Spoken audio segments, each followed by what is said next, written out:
Good morning and welcome everyone to the meeting and those watching online. I would advise elected members and the public that there will be comfort breaks during the meeting and a 1 hour lunch break if necessary. Before I ask Scott Henry to confirm the apologies, I have a request from Councillor Grant Lane, who has a comment, and also Councillor Zander. Thanks very much, Provost. And the general comment, probably, I don't know if this is opportune time or not, but I see there's no valedictory, and I'm sure it's something that every member here will be able to get behind. And I'm just taking this opportunity to wish Linda Simpson, who's been a fantastic member of staff and helped all of us throughout our time within the council. When I joined the council, quickly found Linda the go-to person to find out where the tea and coffee was kept, the toilets and everything else, and she was entered under my phone and still is as Linda Simpson, font of all knowledge. So I want to be brief, but I didn't want this time of the last council. I know Linda very seldom attends these meetings, but I think every one of us here have appreciated knowing her and working with her, and I just wanted to take this time personally to wish her all the best in her retirement. Thank you, Provost, for giving me that opportunity. Thank you very much. We all agree with what you're saying and your sentiments. In my 15 years, Linda has been a great supporter to me, and I know to many councillors. I think everybody is in the same boat, but we will miss her, and but there comes a point she's retiring, but we certainly will miss her, and thank her for everything that she's done for us all. Thank you. Provost, if I could maybe come in with a comment also. I had intended to say something later in the meeting, but as Councillor Lane has beat me to the start, I'll also like to say on a very personal note, really, my thanks to Linda Simpson for all the efforts that she's made to assist me over the last 5 years in particular, or 4.5 years in particular.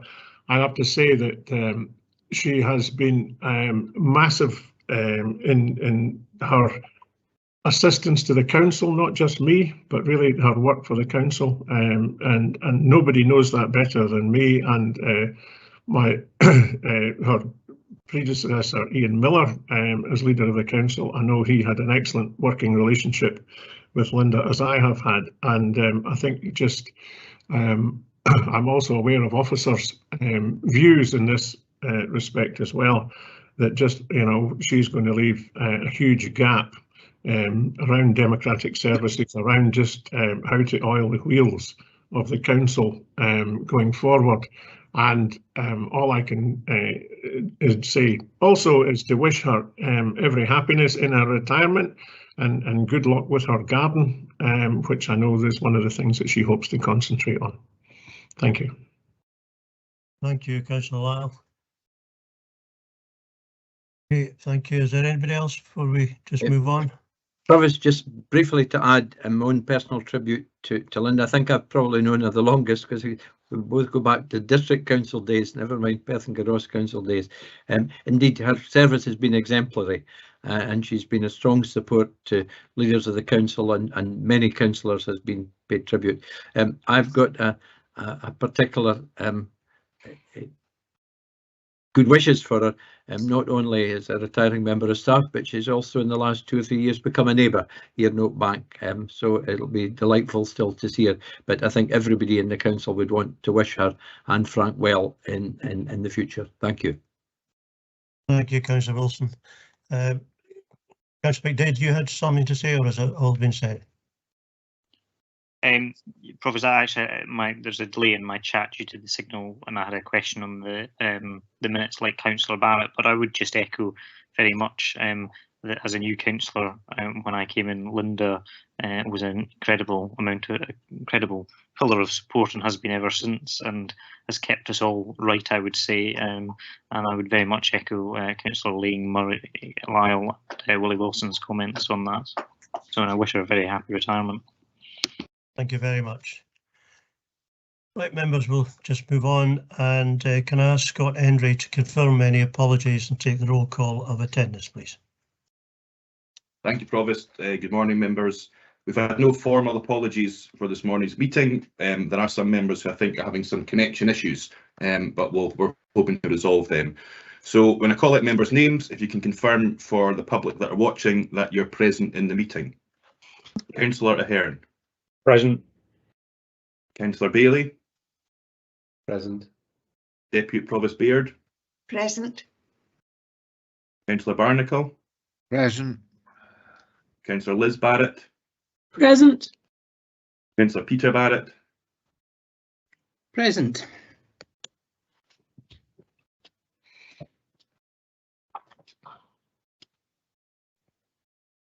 Present. Thank you, Councillor Barrett. Councillor Braun. Present. Councillor Brock. Present. Councillor Audrey Coates. Present. Councillor Harry Coates. Present. Councillor Donaldson. Present. Councillor Drysdale. Present. Councillor Duff. Present. Councillor Forbes. Morning, I'm here. Councillor Gray. Present. Councillor Illingworth. Present. Councillor James. Present. Councillor Jarvis. Here. Councillor Lang, we've heard from yourself, and also Councillor Lyle. Councillor Massey. Present. Councillor McCall. Present. Councillor McCall. Present. We've heard from Councillor McDade. Councillor McEwen. Present. Provost, we've heard from yourself. Councillor Parrott. Yeah. Councillor Pover.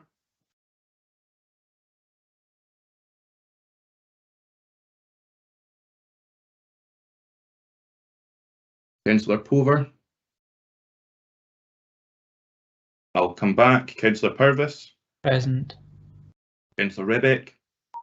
Present. Councillor Reid. Present. Councillor Robertson. Present. Councillor Sarwar. Present.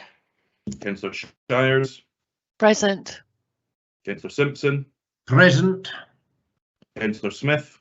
Present. Councillor Stewart. Yes. Councillor Waters. Present. Councillor Williamson.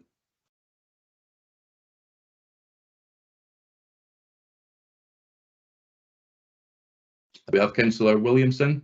I believe, Scott, that there'll be apologies for Councillor Williamson. He is unfortunately has contracted COVID, and I don't think he's feeling up to it today.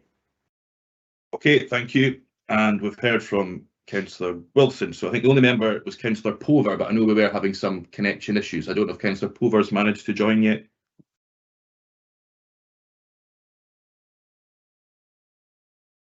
We'll keep trying to work with Councillor Pover on any IT issues. So all other members are present, Provost. Thank you very much, Scott.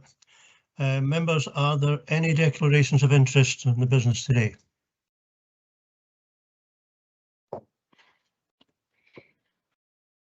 No? Okay. Item A1, we have a request for a deputation. Members, this is on item 7 on the agenda, and it's been received by Professor Jill Belch from the NHS Tayside and the University of Dundee. Can I ask Council if they agree to hear the deputation prior to consideration of item 7? Agreed. Agreed. Agreed. Okay, thank Agreed. you. Provost, can I, sorry, my chat's not working, Provost. I was just going to ask, is she attending as you've described as a member of Dundee University and the NHS, or is she attending as a private individual? That question we'll probably find out later on. The information I've got is that she's the two items as the deputation prior to the consideration, and she's the NHS Tayside and the university. So I think we'll take it from there. But at the moment, we just need to agree to vary the order of the agenda and consider item 7 as the first main item of business on the agenda. Do you agree that as well? Agreed. Agreed. Okay, thank you for that. Provost, if I may, my chat wasn't working as fast as it should be. I have a declaration, a non-financial declaration of interest in item 5, the Perth and Kinross Adult Protection Committee annual report. I'm a member of the Adult Protection Committee, so my interest is non-financial in that. Thank you very much, Councillor Shield. Councillor, I've lost my goal. Scott, can you take a note of that, I'm sure? Councillor Sheila is fine if you want, Provost. Yeah, well, we've known each other a long time now. A2 urgent business item. Members, I would confirm that. Sorry, Provost, excuse me, Provost. I'd put in the chat a point of clarification. It may be due to poor signal, but I didn't actually get the response that you made to Councillor Lang's question as to in what capacity is Ms. Bell speaking. I don't or know. Dr. Bell speaking. My answer to that was I don't know. All I've got is the information in front of me, and we'll find out later.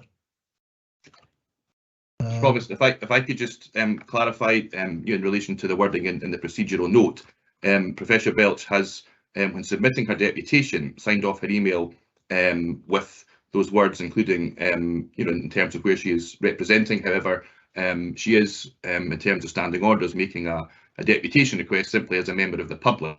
So it may be that yourself or the Deputy Provost may wish to clarify with her at the start of the deputation, those sort of queries that we've had so far at that particular point.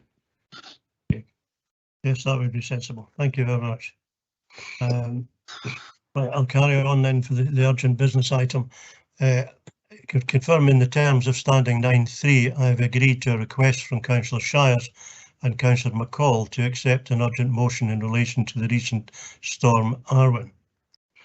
I would confirm that, in my opinion, the motion should be considered at today's meeting as a matter of urgency, given the unfortunate storms that have recently affected our communities in Perth and Kinross, in particular all of our wards within Perth Cross Council.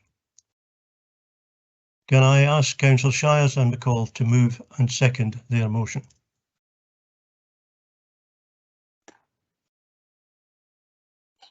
Thank you, Provost. Just 1 second. Thank you, Provost. I believe the wording has been circulated to members prior to the meeting. Provost, I don't intend speaking for long in proposing this motion, as the wording pretty much speaks for itself. Over the past almost 2 years, our communities have experienced so many challenges and also demonstrated how much residents want to support each other. The response to the COVID-19 lockdowns was remarkable, and I think we all as elected members are hugely proud of the community spirit and resilience demonstrated. Over the weekend of Halloween, some of our communities experienced flooding incidents when again communities did their best to support each other as they raced to protect properties. On top of COVID-19 and the weather events over the past months, our communities were then truly tested by Storm Arwen on the 25th, 26th of November, and in some areas for a whole week after, with power outages, fallen trees and lack of phone lines. As outlined in the text of the motion, our communities really did try to do their best to support each other, and we thank them for that. In Blairgowrie Glens, the Mount Blair area took the brunt of the storm damage. I pay tribute to Colin Reid at Mount Blair Development Trust and Angie Suter, who manages the community news group, who worked hard to establish communication and get information out to residents. With phone lines down, mobile phone communication impossible, it was very problematic, and there was real worry about elderly and vulnerable residents. The aftermath of Storm Arwen highlighted the challenges for many of living in such a community. It doesn't feel enormously remote when communications are all in place, but when there are none, it must have felt extremely difficult. I thank Heath Colville and his colleagues and all officers who worked so hard over that week. The purpose of this motion is a recognition that we need to do more to support our communities to build their resilience. The motion highlights that we seek to build better partnerships. It's likely we'll face more extreme weather events, and with continuing pressure on our budgets and are constantly having to do more with less, we need to explore all ways of supporting our communities to self-help. We can then ensure that our resources are targeted at those who need our support the most. Additional resource to help our officers work with partner organisations and support our community groups and village halls, etc., to develop as much as they can by way of networks, the resources at halls and whatever it is that is needed to be put in place. I'd like to thank the staff from SSEN who I was in contact with during the days following the storm and have been very proactive since. I very much welcome the announcement from them that they will make an additional £500,000 contribution to the SSEN Resilient Communities Fund, which delivers financial grants to community and not-for-profit organisations for support with community resilience projects. This will go some way to support, but we need to do more to deliver meaningful resilience plans across the country, not just in Perth and Kinross, to buy and install generators, purchase all kinds of the equipment that communities needed. We must seek to learn from what happened with Storm Arwen, and we need to do it whilst the events are fresh in our memories. I very much hope that the Scottish Government will recognise the importance of building resilience in communities the length of the country, and I know that similar discussions are being had in other local authority areas. I hope members will support the motion. Thank you, Provost. Thank you, Councillor Shires. Councillor McCall. Yes, thank you, Provost, and my apologies for the delay there. I am more than happy to second this motion, and there's not much more I can add to Councillor Shires' excellent introduction and speech to the motion.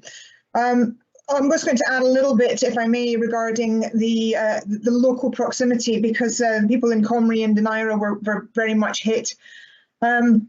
Again, we've witnessed the amazing residents all over the course of Perth and Kinross, and more locally for me in Comrie and Denaira, to cope with extreme circumstances. Our communities have shown again how they can work together and overcome adversity. And part of what we're seeing was a complete breakdown in our electrical supply. I know of many people who have actively taken steps to move themselves forward in an environmental way, and they have moved to electric cars. Some even have electric pumps for their water system, and as such, the whole network disappeared overnight. And people could not only move, but couldn't have heat, couldn't have water. And these are very extreme, all but small circumstances that we really need to be aware of. Our communities have shown that they can come together, they can address these adversities, but they shouldn't have to do it to this extent. We need to do something more. There has to be more done at a local level, and I really seriously agree with the last part of this, that the Leader of the Council writes to the Scottish Government so that we can do more at that local level, so that we can have further funding. It has to be forthcoming to boost the local community's resistance, and I really support this motion, and I'm glad to second it. Thank you. Thank you very much, Councillor McCall. Now, I see in the chat box we've got several amendments. I take it, Councillor Barrett, your amendment now is a second amendment. Am I correct? I think mine is the first amendment, Provost, with Okay, Councillor Wilson seconding my amendment. Right, is that what it is? Because I've got an amendment from you, and I've got an amendment from Councillor Grant-Laying, and then another second amendment from yourself. Is that correct? No, that's not correct, Provost. I think Councillor Wilson is intimating that he will be seconding my amendment. Okay, that's fine, as long as we clear the decks. Right, Councillor Barrett, you have an amendment. Thanks very much, Provost, and I've just tried to put it up on the chat, although it appears to be coming up in a rather strange format, but I did notify committee services of it, and they're able to put it up much more clearly, so thank you to them for that. And Provost, I'm grateful to you for allowing the impacts of Storm Arwen and our community response to be considered today, along with the resource implications of repairing the damage caused and building resilient local communities. But Provost, there was a far worse storm which hit every council area in Scotland last week, and the repair bill for that stands at £100 million. Scottish councils have once again felt the brunt of SNP and Green indifference to localism, local communities and local government. And despite all the pressures that councils face, and ignoring the heroic efforts of council and council staff to mobilise in response to COVID and deliver a fair recovery, local government is to be hit with £100 million worth of cuts to its core budgets. COSLA's budget reality document analysis has shown that this budget represents a cut of £100 million to revenue funding compared to this current year. A cash increase of £791 million is being presented by the government, ignoring cost pressures and new commitments totalling £891 million, leaving a deficit of the £100 million. Provost, I'm fed up with councils constantly being the easy target for Scottish Government cuts, I'm fed up with us being the budget made weight by a succession of cabinet secretaries for finance from Kate Forbes stretching back to John Swinney. And this year we've been spared the Christmas pantomime of the Greens' pretence at charging to Council's rescue with a lighter version of nationalist and centralist austerity. Instead, this time we can see their true colours, and the fact is that they're up to their oxters in a budget that's bad for communities, with cuts to our core budget that hits the most vulnerable in our communities hardest and is damaging to our workforce. Provost, we're not being treated equally fairly to councils in England. We're not being treated equally fairly to other parts of the public sector in Scotland with regard to the increased NI costs and the compensation that's been provided to the NHS in Scotland and to English councils, but our councils are being left out of pocket. Provost, council leaders were unanimous on Friday that we must fight for a fairer settlement, and we should explicitly give Perth and Kinross councils support to that fight and respond to their call to arms. And that's what this motion does. It takes nothing away from the movers and seconders of the original motion. It merely adds to it. Thank you. Thank you, Councillor Barrett. Councillor Wilson, your second amendment. Thank you, Provost. I'm very happy to second this first amendment. First of all, the motion is submitted by Councillor Shires, Councillor McCall has our wholehearted support and commend them for bringing it forward, and also the request for funding for resilience support in the future. However, if resilience support is to be effective, it needs to be effective under a strong system of powerful local government services, and the budget settlement presented by the Scottish Nationalist Green Government is woefully inadequate to meet our needs.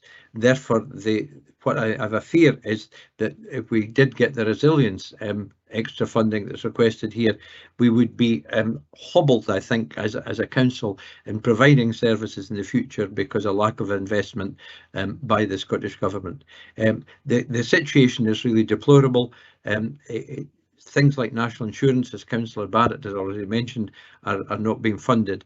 And we're already looking at a bleak budget situation within Perth and Kinross before we even start. We know the one given that we know about from the Scottish budget is that we will be able to set our own council tax. I'm sure that will be welcome in the sense that underfunding of support for councils will not be as bad as it was last year when the council tax freeze was around. But this is really vital, and it's a good opportunity to raise it today. I welcome the opportunity to have the discussion. COSLA are unanimous across the political board in their condemnation of the cuts for local government. Now's the time for this council to put a strong case towards the Scottish Government to have proper funding for proper services in the future. I'm pleased to second the First Amendment. Thank you, Councillor Wilson. Councillor Grant-Laying, you've got an amendment as well. Thank you, Provost, and the amendment is up on the screen, the second amendment. I will limit this not to a budget debate, but about the motion that was put forward. So the amendment will relate to the motion that was brought forward. I will be here all day. I'm sure the budget debate will take place at the appropriate time when the budget debate is meant to take place. So our amendment is that we agree wholeheartedly with the first 5 bullet points within the motion. We wish to strike out points 6 and 7. We have to acknowledge that we as a council could do more. We could obviously provide, and that's why we're asking the Leader of Council to address the lack of availability for residents in Perth and Kinross to contact the council or offices of the council during an emergency situation. This is the last 3 emergency situations we've had happened where our residents have to queue for up to 30 minutes and sometimes don't get an answer to phone to Aberdeen to await a response from there, but there's no contact with anybody local. We can only pass information on. So that would be something that we could maybe do as a council. It's within our gift to do something to address the paucity of information that our residents in the moment of crisis or emergency can receive. So that's why we put that point forward. And secondly, to talk about funding, point 7, we wish the council to support local community resilience groups and community councils in applying for funding from SSEN through their Resilient Communities Fund, and engages and implements the reviews being carried out by SSEN, Ofgem and the Scottish Government into these situations.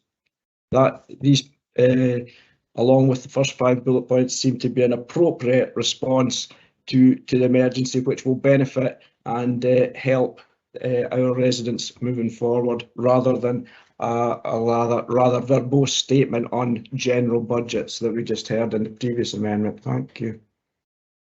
Okay, thank you, Councillor Lang. Councillor, we have a seconder here. Can find it. We've lost it. It's not coming up. It's myself, Councillor McKeown. Councillor McKeown. Provost. Yeah, I've got Thank you you, now. Provost. Councillor McKeown. Yeah. No, I was very pleased to see this motion coming forward about Storm Arwen. After spending just shy of 5 days without electricity and €100 cottage and freezing temperatures, with my family and only one fire to huddle around, it felt like a Christmas story in itself. Experience what Storm Arwen went through. There are things that went extremely well, and the motion mentions them. Our communities reaction, the way our communities supported each other was amazing. It was fantastic, as I've heard some other councillors use all the time, the way that they responded. The response from SSEN in itself, and the repairs and how quickly they responded to such a massive impact on our electric grid was great in itself. Getting updates every 12 hours over a 5-day period, that your electricity will be on in 12 hours, it'll be on in 12 hours, it'll be on in 12 hours, was maybe a weakness in it, and it was something that frustrated lots of people without electricity at that time, including myself. But I'm sure they will learn from that. This motion asks us to write to the Scottish Government so that they engage in and look at this, but we've already had an announcement from the Deputy First Minister, our own MSP John Swinney, who commented that throughout the course of the recovery effort, the Scottish Government Resilience Committee met on several occasions, extensive daily discussions several times a day with the power companies. So these discussions were happening all the time. He acknowledges that we need extra support for voluntary organisations, local businesses and community groups. He even visited one of those community groups in Aberdeenshire. This has been a very difficult time, and there's lessons for us all to learn, and the Scottish Government will lead through our resilience arrangements and look at lessons learned. So this motion is already asking for something that the Scottish Government have said they're going to do, which seems a bit like Fox offence. You know, Ofgem, who are responsible for the electricity network, have said that they're going to do a review as well, which I think was wholly acceptable. The Secretary of State for Energy, Kwasi Kwarteng, the Department of Business, Energy and Industrial Strategy at Westminster, has also called for a review into resilience and response to Storm Arwen, because the energy grid is a reserved matter to Westminster since the electricity network was privatised in the 1990s. So there's a lot of this debate motion which is very commendable, and what I expect from the two senior councillors putting this forward. But it does seem to miss out the fact that SSEN has a Resilience Communities Fund that for Scotland next year will be £1.5 million for resilience and community groups to apply for. The last time the fund was issued in 2020, there are several community councils within our own council area who received monies from that fund previously. And I think that, you know, what we need to do as a council and what our responsibilities are as a council is to ensure that the things that we're responsible for as a council, we do well. And I think supporting our communities to apply for these funds and engage in these funds is what we should be doing as a council, not shouting on others who we don't like to do things that isn't within their give. So it's a shame that our pre-Christmas meeting we're getting such an anti-Scottish government rhetoric from both the motion and the First Amendment. Thank you, Provost, and my apologies for going on a bit. I did experience this event myself. Thank you, Councillor McKeon. Now, we've got Councillor Barrett, you're asking to put insert after the 6 bullet points. Notes the Scottish Government's budget announcement to cut local government. Do you want to speak on this, or can we move on? I've already proposed my amendment, Provost. I may be entitled to sum up at some stage. Okay, you certainly will. Okay, just to clarify, we now have the motion and 2 amendments on the table, so we now move to the debate, and the movers of the amendments and the motion will get the chance to sum up prior to any vote. Okay, so right, can we start with any questions or comments anybody's got? Provost, I believe I was first in the comments. I'm looking at my book. Oh heavens, there's nothing coming through. I'm sorry. Here we are. Yeah, got you now. There's a long, Councillor Barrett, a long screed that came in and it's blocked it. Right, Councillor Forbes, apologies. Comment. Thanks, Provost. I'll be very brief. I find myself in the very unusual position of agreeing with both Councillor Lane and Councillor Barrett here, which I find quite bizarre. But I want to say to Councillor Barrett, I agree 100% with what he's just said, but I think it's a debate for another day. That's about the budget as a general thing, and I agree with everything he said about that. But I'd suggest if he feels that strongly, and I understand why he would, then that should be a separate motion at a separate time. Councillor Lane said that too in his comments, and I agree with him 100%. On his specific motion, which has gone from the screen, but I would just remind Councillor Lane that at E&I, we debated this particular matter about the availability of telephone lines, and it was a thing he brought forward to E&I, and we have increased the capacity within the call centre in Aberdeen for out-of-hours contact, so hopefully that will satisfy the comments he made in his motion. Thanks, Provost. Thank you, Councillor Forbes. Councillor Braun, please. Thank you, Provost. Obviously, as a resident in Mount Blair, we felt the full effects of this.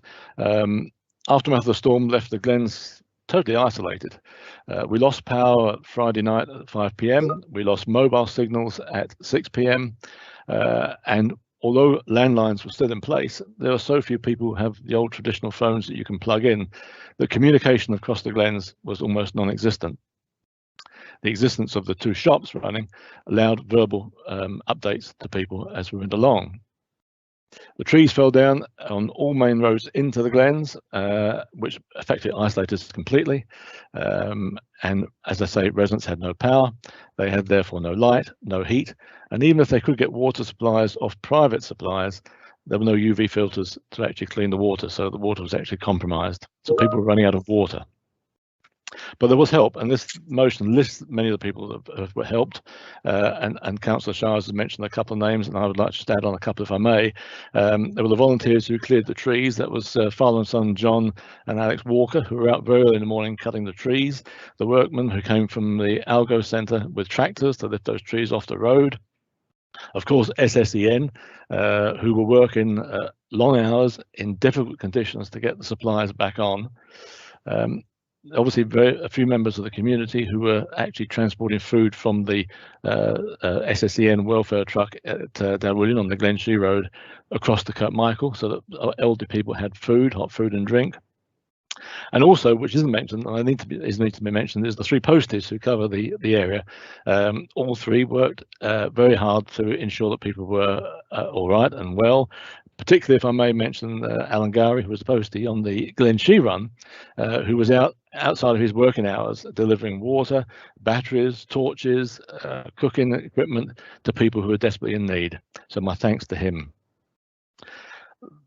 The whole area shows that there are people in a community who want to work together, and that people are there. But there needs to be some sort of organisation, and a formalised resilience group pulling it all together is needed. And obviously there needs to be some funding for that. So my thanks to all the people involved, and I will be supporting the motion. Thank you, Provost. Thank you, Councillor Brown. Now we have Councillor McDade. Thank you, Provost. As I indicated at the start of the meeting, due to poor signal which continues after the Storm Arwen, I'm not turning my camera on. I was also going to ask Provost if it might be possible, there was an alert that came up on the screen saying that the maximum number of attendees had been reached, and when I looked at the number of attendees, there's about 70 attendees. I was wondering if it might be possible for officers who are not speaking on a particular item to maybe just watch on the live stream, because that might improve the connectivity issues that many councillors are experiencing.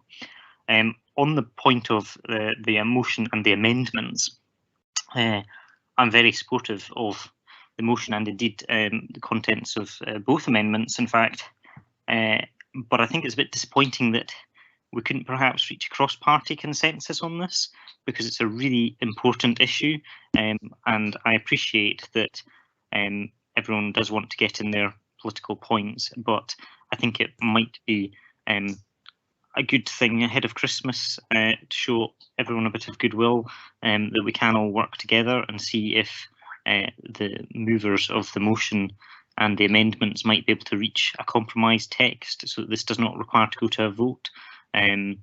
You know, there's a lot of important points in there, and I think it would be a shame to lose any of them from any of them, to be honest. But I, like many councillors, was without power for a number of days, and many of my constituents were without it for a week. And I think it is something that we do need to become more resilient around in our communities, and obviously that is going to require funding. It's going to require coordination across all levels of government, UK, Scottish and local government, and we are going to have to all work together on this. So my plea, I suppose, very much is that could perhaps the motion movers and the amendment movers consider coming together for a compromise text that we can all vote for unanimously. Thank you, Councillor McDade. Your points are well made, I have to say. We've got quite a lot of questions. 1, 2, 3, 4, 5, 6, 7. There's another 8 councillors who would like to speak, and we have a very long day ahead of us. I'm rather concerned about that. It would be excellent if we could get everybody together at maybe a quick recess, but in the meantime I'll ask for Councillor Robertson. Perhaps some of you can think about the request from Councillor McDade. Councillor Robertson. Thank you, Provost. I just briefly wanted to say that I support both the motion and the First Amendment. I understand the points that Councillor Lang is making, but he's again asking the council to try and do more, but at the end of the day, with less funding come from the Scottish Government. The Scottish Government is indeed cutting funding to local government, which is from their obvious from their settlement, and it's quite clear where their priorities lie. Well, the local authorities have been starved of money. It's interesting to see that the department, the Scottish Government Department for External Affairs, which these are the pretendy embassies and things that's under the aegis of Angus Robertson, has received a 6% increase in its budget, and it's now standing at over £370 million. Now, if that's a priority for the SNP, it shows exactly where they differ from the vast majority of people struggling to provide services to local people. Thank you. Thank you, Councillor Robertson. Councillor Ribby, could I ask if it was possible to try and keep all the comments as short as possible to try and move things along? I don't want to spoil it, but I think you all understand. Councillor Ribby, please. Thank you, Provost. I will be as brief as I can. I think it's quite right here to recognise the community efforts. If there has been a silver lining to COVID, it's the renewed sense of community spirit that we have throughout Scotland, Perth and Kinross in particular, and that's been most recently demonstrated in the aftermath of Storm Arwen. I think it's also right to recognise the efforts of linesmen and women in remote areas and in extreme weather during that storm. And it's further appropriate to recognise that some people were without power for too long, and there will be lessons to be learnt. And I think what the genuine ambition behind the motion is, that it is about working together to improve resilience, and I think that's important and to be welcomed. But I'm afraid the last bit of the motion, and indeed the Lib Dem amendment, is frankly just gratuitous SNP bad. The Scottish Government will get things wrong from time to time, of course they will, like any other government will, but unfortunately the modus operandi of local politicians currently is to blame the Scottish Government for everything and anything, regardless of where the true facts lie, and it's undignified, it's frankly pathetic, and it doesn't induce a working relationship where we can work together, as Councillor McDade has suggested, to make sure that the people of Perth and Kinross get the best service possible from this council. So I'll be supporting Councillor Laing's amendment. Thank you. Thank you. Councillor Drysdale, please. Thank you, Provost, and thank you to our new peacekeeping envoy, Councillor McDade, for his comments, which I would like to associate myself with, if that is possible.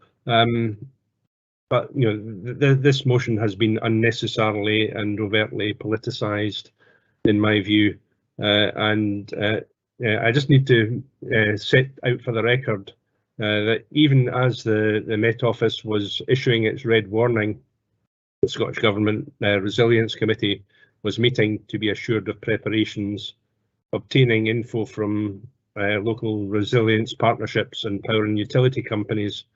And throughout the storm and its aftermath, the Scottish Government worked closely with these resilient partners and responders on the ground, and with SSEN and Scottish Power, to ensure that all was being done to respond to the impacts of the storm.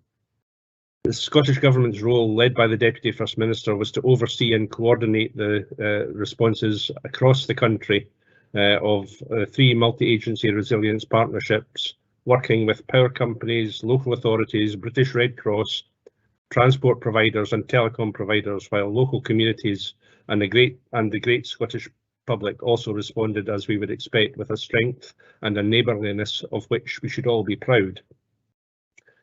In addition, Scottish Government initiated the Bellwyn Fund to financially support affected authorities. So to suggest that the Scottish Government response is inadequate is simply political mischief making, unfortunately, in my view, and I wish we could strike out that clause. And otherwise, I look to conflate the motion and the 2 amendments, or certainly our amendment. Councillor Barrett's attempt and Councillor Wilson's attempt to conflate this with budget issues is again politicising, and there's a time and a place for that budget debate, and it's not trying to associate it with this particular issue. So I shall be supporting Councillor Laing's second amendment as things stand, but I do hope that common sense can prevail and that we can strike out the criticism that is included of the Scottish Government's response. Thank you. Thank you, Councillor Drysdale. Councillor Donaldson, please. Thank you, Provost. I support strongly the second amendment from Councillors Laing and McEwen, and basically it adds substance and meaning to the original motion, which I welcome. What I think is unfortunate, deeply unfortunate, has been the attempt once again by the Lib Dems to use this just for a general onslaught upon the SNP and Greens in the Scottish Government. We've seen it before, we'll see it again, but it really is not helpful, I believe, here. In terms of the response, I think Councillor Drysdale covered very clearly how the Scottish Government responded, and responded with pace in response to Storm Arwen. In terms of the energy networks, we've heard from Councillor McEwen about the role of Ofgem, and that's going to obviously be looked at. But what matters to us is how we as a council responded. Were we quick enough, given that there was a red warning on Storm Arwen quite a bit in advance? did we respond effectively? Did we communicate effectively?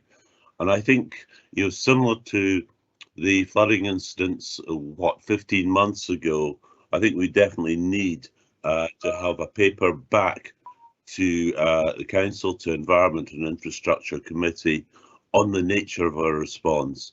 And that matters because we've got to be sure that we are in a place that we can respond effectively. Councillor McCall referred to Strathern. We only knew a little bit later just how severe the impact was around Comrie and St Fillan's. But other areas massively affected obviously were Glenshee and initially very much around Ailith. But we need to know and have the confidence that we as a council can respond effectively. I think we've got to recognise, and we'll come to this on paper 7, extreme weather events are almost certainly going to become more frequent in the years ahead. We're going to have more Storm Arwins to deal with in the future. We've got to ensure that we are prepared. Thank you. Thank you, Councillor Donaldson. I've got Councillor Massey and then 3 more, Councillor Barnacle, Stewart and Duff, and I certainly won't be taking any more. Can I ask you once again to try and keep your comments short so we could actually move on? Councillor Massey, please. Thank you, Provost. My comment is brief. Storm Arwen hit communities harder and caused more material damage than the beast from the east in 2018. And I'm grateful to everyone who has assisted throughout Perth and Kinross in the aftermath of the storm. I'm also thankful to the Scottish Government for activating the Bellwyn scheme in Scotland, which offers emergency financial assistance to local authorities after the aftermath of emergency incidents. And I hope that Perth and Kinross Council will make full use of this financial assistance. So I'm really at a loss as to why bullet point 7 is included in the motion when officers at Perth and Kinross Council already have the means to ask for extra financial assistance from the Scottish Government. Thank you. Thank you, Councillor Massey. Councillor Barrett, before Councillor Barrett comes on, Councillor Barrett has requested that the text of the amendments be circulated by email, which would be very helpful, I'm sure. So, Councillor Barnacle. Yeah, thanks, Provost. Just very briefly, I was in the Borders from the Saturday of that weekend, and like the motion acknowledges, a lot of areas of Scotland were, and the north of England actually, were badly affected by the storm. So much tree damage, it's actually changed the landscape. I've never seen such tree destruction in an area. So, but the main point is really more of a question to the movers of the motion rather than a comment. We've heard from Councillor McDade a desire to coalesce around the various texts, and we've also heard from Councillor Forbes that the budget issue is in some way a separate issue to the initial motion, although finance comes into it. So I'm just wondering if Councillors Shires and McCall have any view on considering these other texts and adjusting their motion before we go any further. That was really the context of my comment.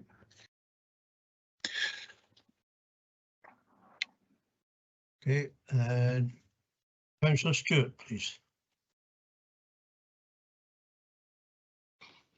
Thank you, Provost. I'd like to return to Councillor Shires and McCall's original motion and comment in particular on the second and third bullet points.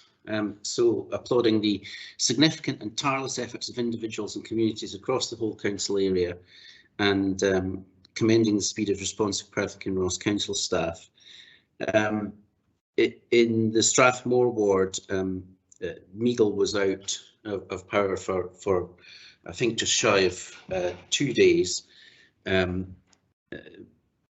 Parts up and around Alyth for significantly longer, and I saw at first hand the efforts made by communities in Strathmore, particularly the village of Kettins, which was ultimately without power for fully 5 days. So what I would like to do is put on record my thanks to those communities and to all of the other staff. So Barbara and Claire, who responded, Barbara, Executive Director Renton as Gold Commander, astonishingly quickly when I approached. Keith from Resilience Planning, Angie, Charlene and Elaine from Housing, the Community Safety Wardens who came and visited, making sure that people were okay, and I think also ultimately dragging a generator up from the City of Perth for a resident on the Tuesday. So those staff, thank you very much. To Sarah and her team at the Red House in Cooper Angus, thank you to them again for making it possible for people to get hot meals and to be accommodated at short notice. To all of those friends, family and neighbours who took in and accommodated people, to the farmers as well who were clearing trees from the roads. But really chiefly, I think, to Susan, Russell, John and their team at the Community Council and the Community Hub in Kettins, including Cheryl, Charlie, loads of people, for going round, for opening up at short notice as a resilience centre, for making sure that people had hot water, for making sure that people had heaters, for going round and knocking on doors and making sure that people were okay. This was a stunning example of the community really coming together and demonstrating resilience in a relatively small village with a lot of outlying parts. And I think it is really key. So it was just 5 years ago, 6 maybe, when I think for the first time in living memory, Kettins was hit by severe flooding. It is, as the motion notes, these extreme weather events are happening more frequently, and we will need to develop and to extend the resilience powers and efforts of our communities.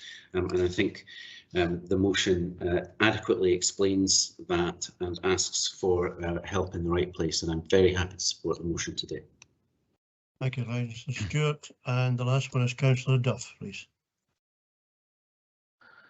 Thank you, Provost. I think, unfortunately, many of the comments which have gone before Councillor Stewart and I have chosen to miss the main point of this motion, which was to congratulate our communities for the excellent response to the most devastating storm which has impacted our area in decades.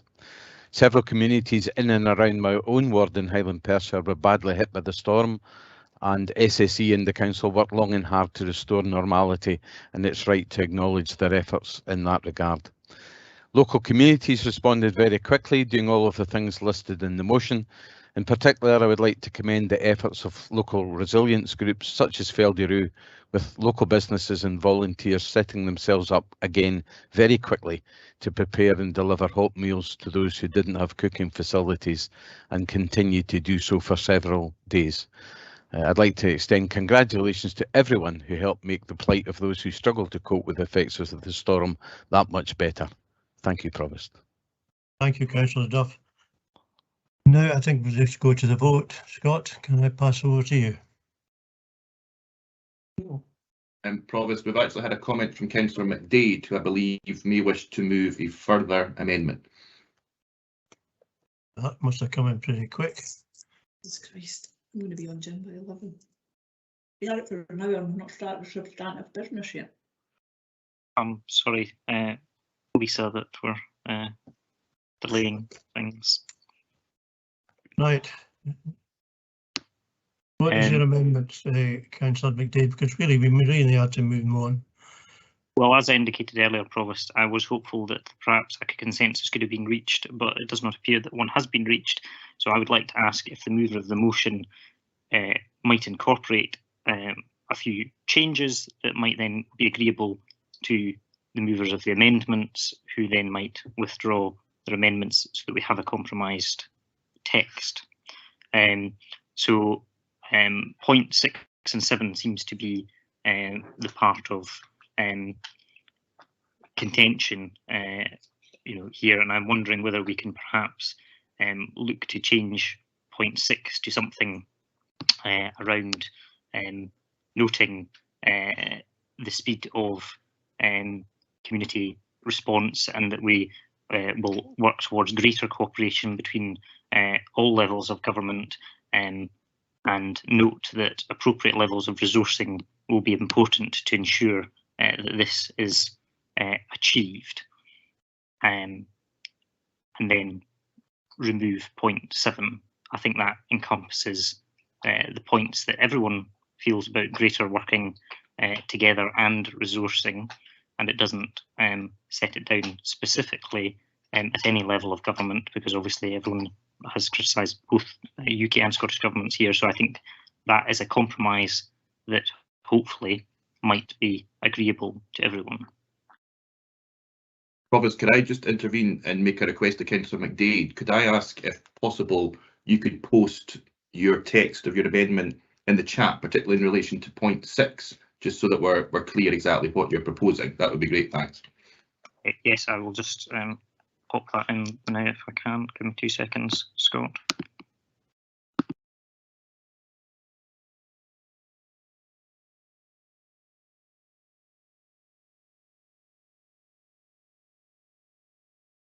Councillor Shires has requested a short recess, and I think that might help. You'll agree?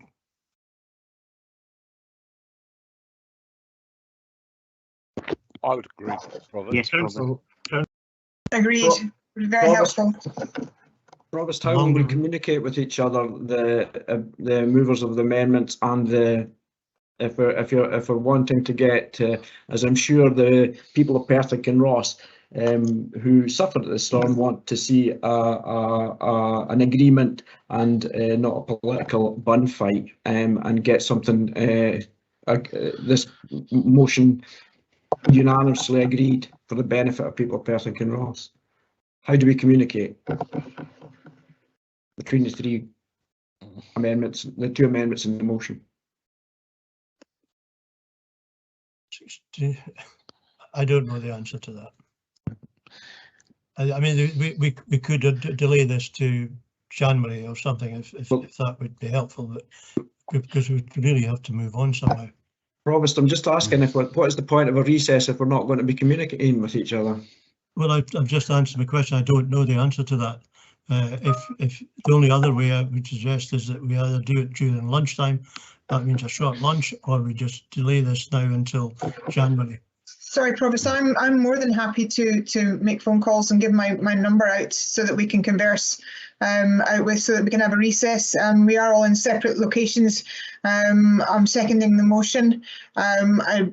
Many points were made, excuse the phone in the background, many points were made between myself and Councillor Shires in bringing this together. We'd like to discuss the amendments that have been put forward. We're asking for a consensus.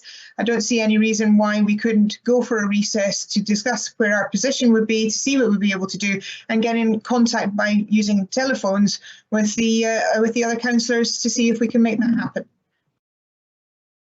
Could we perhaps just have a side room pulled together, as Councillor McHugh suggested? I think that would be the easiest solution.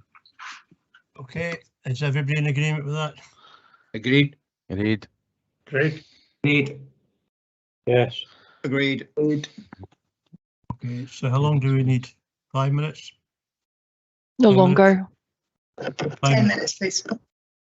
Please, sorry, Provost, can we possibly have 10 minutes? I think if we make it 5 minutes, we won't be back in time, and I don't think that would be right. It would be better to do 5 and us come back early and then say 10, then come back early rather than 5 and not make it. Okay, 10-minute recess. Back in. Just make it just after 1:45. Okay. Yeah. Thank you.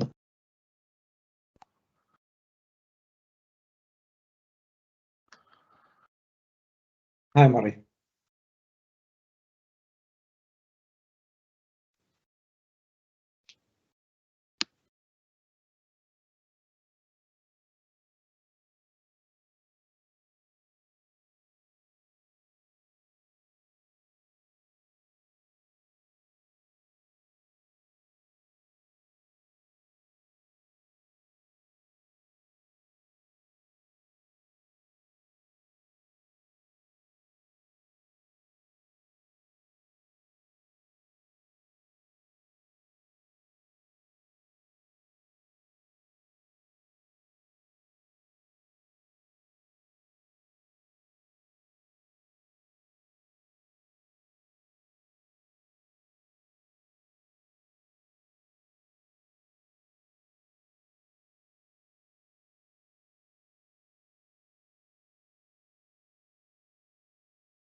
Audrey, I didn't get any called in requests. It didn't come up on my screen.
Okay, is everybody back?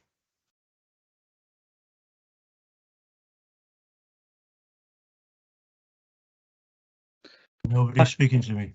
I'm here, Provost. Yes, thanks, Ian. We're here, Provost. Oh, good to hear you.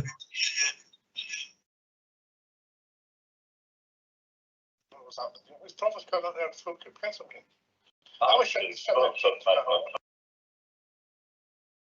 to get past.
Right, is everybody here yet? I see Peter Barrett's is having problems getting in. Audrey, Peter Barrett's.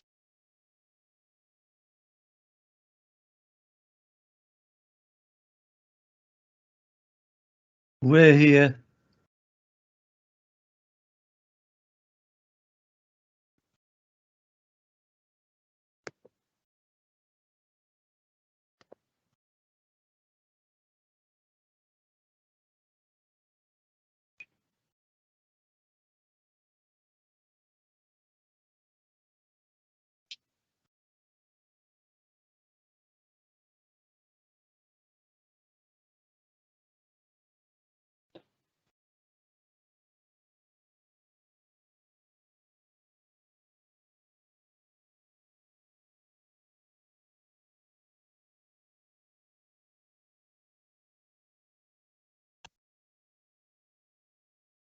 Bobby, are you around listening to see where we are? Because people. Yeah, I'm here, Provost. I think we're still waiting for a few people just to come back. We're bringing Councillor Barrett in now, Bobby. You think he should be back in? I'm in again, thank you. Yeah, good.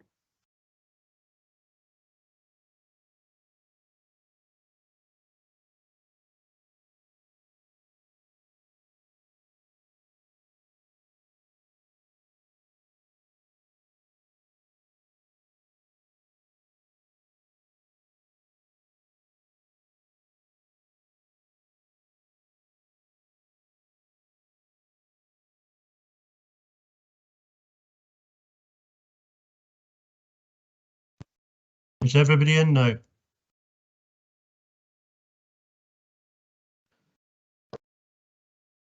No, everybody's on. Some of us have never been away, Provost. But you're on mute, Willie.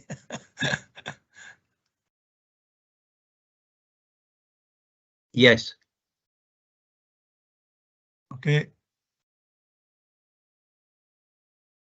Audrey, are we ready? I think everybody is back now, Provost. I don't have the extra chat box, by the way, Audrey. Okay, we're ready to go? Yes, Provost, thank you. Okay, right. So sorry, Provost, can I just say that Councillor Lang has dropped out at the moment, and obviously is a mover of one of the amendments. So he's dropped out as well. Right, okay. IT are on the case. They've managed to get Peter Barrett back on.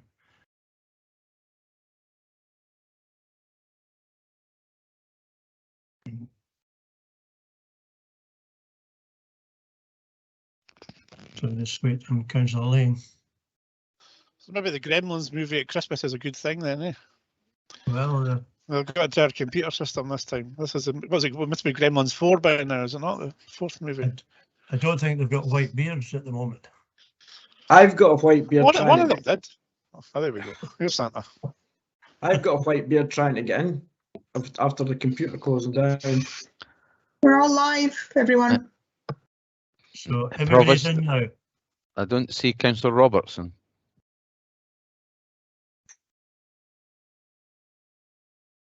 We're only on 2 parts. Right. So is Councillor Robertson we're waiting on?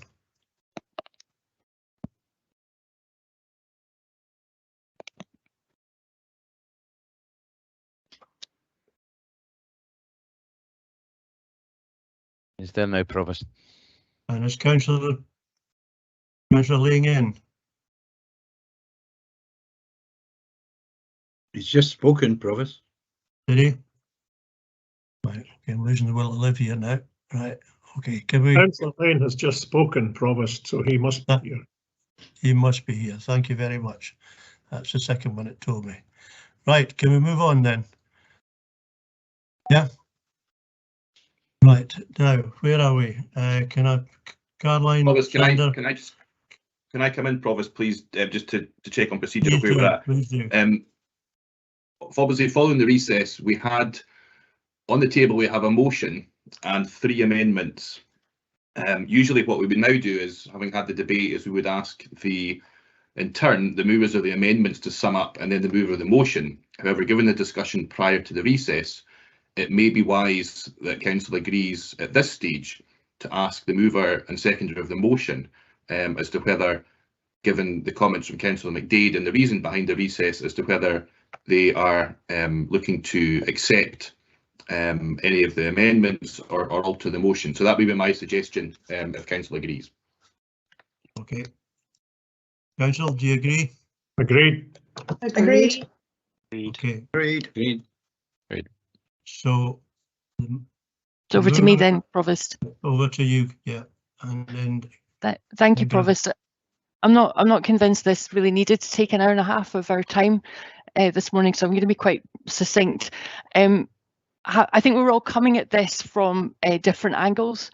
I came at this purely and simply on the basis of my personal experience and the experience of the people that I spoke to who were affected by this storm, recognising that it's neither the council's whole responsibility nor have we got the resources to do everything that was required.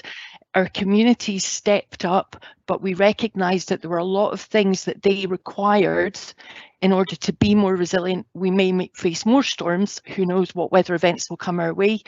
And without wanting to clone Keith Colville, all we are asking the Scottish Government for, and I think it is a very reasonable request, is for them to recognise that neither can they deliver everything, but they have got the financial powers to give local authorities the additional resources to employ the people to help build the resilience in the communities. And that's what we're looking for. Nothing more than that. It's not complicated beyond that. The generator points, the access to generators, all the stuff that communities needed, we can work with SSEN and others to provide it. But we're not just talking in this instance about Perth and Kinross, we're talking about the whole country. What happens in the north of England is for other local authorities and governments to deal with. We're looking to move forward, and we're looking to move forward at pace, not waiting around for reviews to be carried out. So that is essentially where we're coming from, thanking our communities, thanking our officers, recognising that the national response to this was not as quick as, in our view, it could have been, looking for a speedy way to get the resources in place, and we'll just stick with our existing motion. But I thank the other people that have aimed to, to incorporate the other amendments. Thank you. Thank you, Caroline. Councillor Lane. Can I just say Councillor Lane's screen is frozen and he's just sent me a note to say that he's unable to, although he's been able to hear the conversation, he's unable to contribute from his perspective, and requests he's having to reboot his machine and hopefully join us shortly. So it may be appropriate to speak to Councillor Barrett as the mover of the First Amendment in the first instance while we await Councillor Lane coming back in. Thank you. Thank you for that, Mike. Sorry, Provost, but just as a matter of procedure, I just want to state that as seconder, I'm happy to continue and to continue to second as per Councillor Shires' comments. Thank you. Thank you, Councillor McCall. Councillor Barrett. Thanks, Provost. I'll be brief as well. Some members described my contribution, which was as a general onslaught upon the Greens and the SNP. I think that's a gross mischaracterisation. If it was an onslaught, Provost, then it was certainly an extremely specific onslaught, and that was specifically with regard to the local government settlement. And if it wasn't an onslaught, then it was entirely consistent with the unanimous and consensus view expressed by COSLA leaders, including SNP council leaders. So I think it really is unfair for people to be characterising this as petty party politics. This is the local government family standing up for local government. And if now is not the right time to do it, Provost, then I don't know what is. We'll have the Scottish Government bill going through its various stages of Parliament, so it is entirely appropriate for this council to send a message to government during consideration of the different stages of that bill. And I think it's vitally important that we start sending that message today. Right, is Councillor Lane back?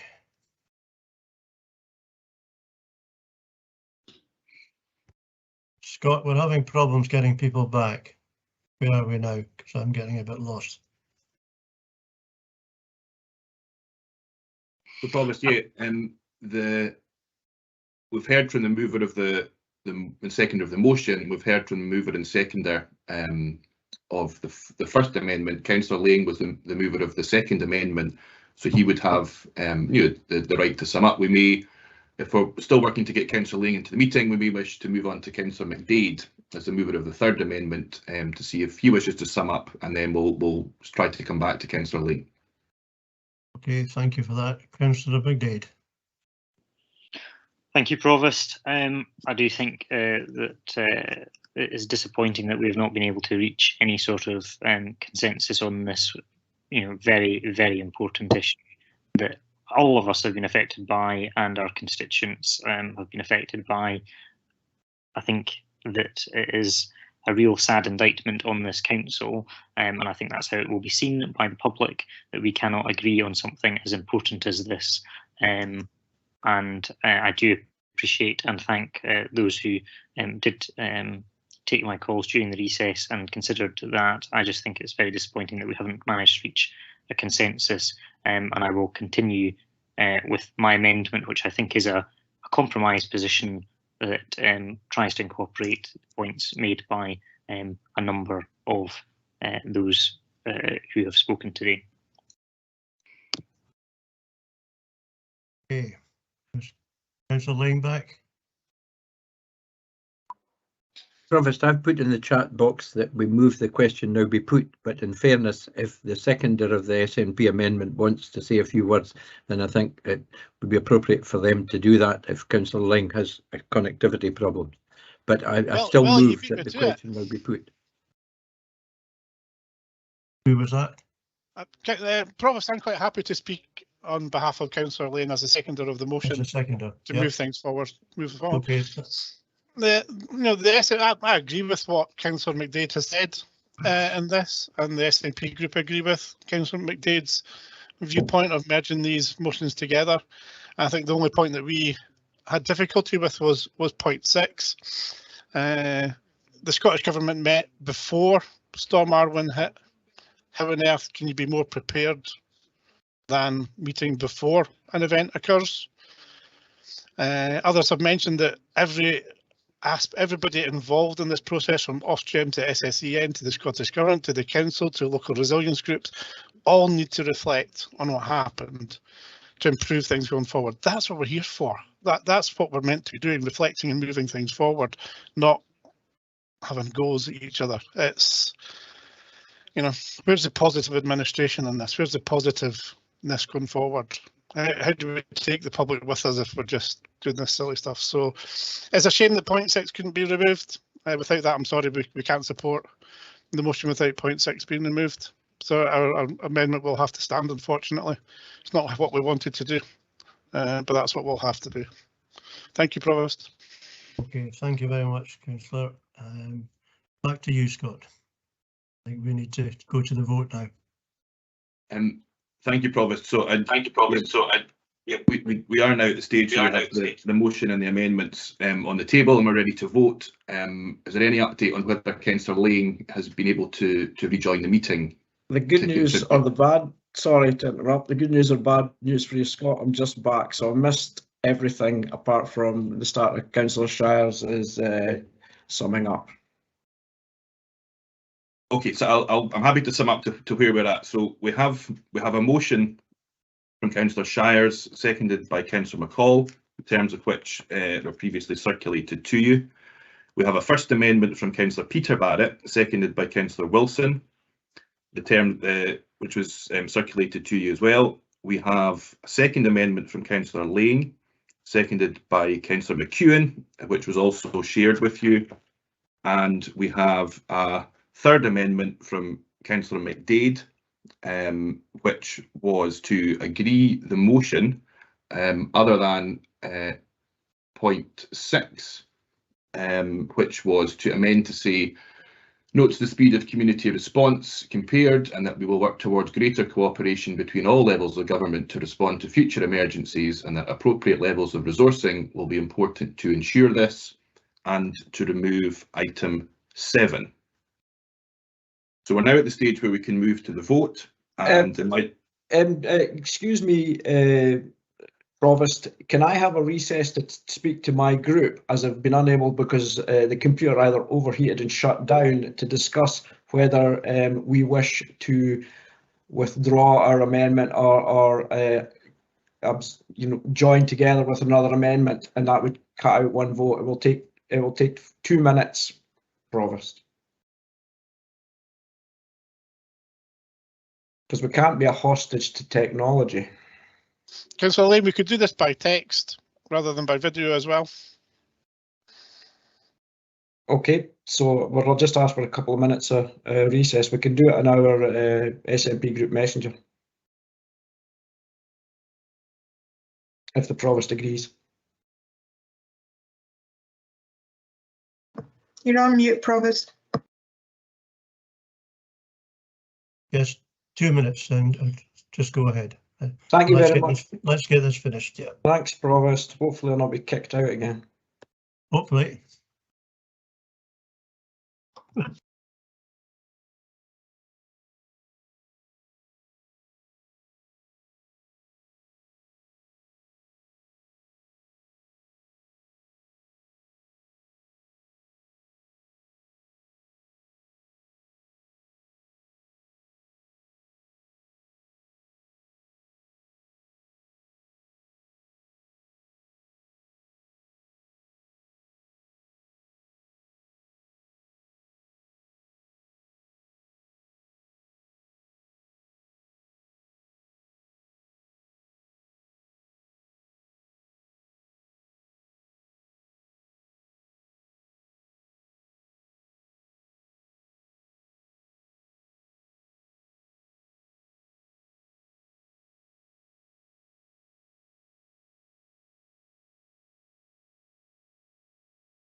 Thank you very much, Provost.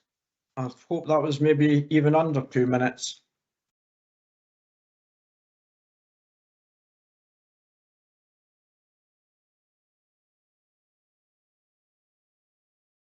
Hello, Provost. Okay. Provost, you're on mute. No longer. Right, carry on. Okay, thanks, Provost. After speaking with my group and we and Councillor McEwen, we are happy to withdraw our amendment, and we will be supporting. I think it would be the third amendment now, because we believe that is best placed to do what this amendment, which was put forward mostly in good faith to do, to praise the work that had been done by everyone within Perth and Kinross and try and learn any lessons that need to be and move forward. And I think the people of Perth and Kinross will judge us on trying to do that rather than to make verbose statements on things that could be discussed at another time. So for that reason, we will withdraw our amendment. Thank you very much indeed, Councillor. I concur, Provost. Carry on, Councillor. I concur, Provost. A seconder of the motion, I concur that for it to be withdrawn. Thank you very much. Thank you. Okay, Scott. Okay, Provost. So the mover of the second amendment, Councillor Lang, and the seconder, Councillor McEwen, have confirmed they're removing their amendment. So we now have the motion from Councillor Shires, seconded by Councillor McCall. We have the first amendment from Councillor Peter Barrett, seconded by Councillor Wilson, and the amendment from Councillors McDade and Bailey now becomes the second amendment. However, Councillor McDade has indicated that he wants to remove the word compared from the final amendment text, which was shared earlier in the chat. So we can now move to the vote, and we can now take, in line with standing orders, the first amendment will be, which is by Councillor Peter Barrett, will be voted against the seconded amendment by Councillor McDade. So if members can confirm whether they're voting for Amendment 2 or Amendment 1. Councillor Ahern. Abstain. Councillor Bailey. Second amendment. Deputy Provost Baird. Abstain. Councillor Barnacle. Second amendment. Councillor Liz Barrett. First amendment. Councillor Peter Barrett. First amendment. Councillor Braun. Abstain. Councillor Brock. Second amendment. Councillor Audrey Coates.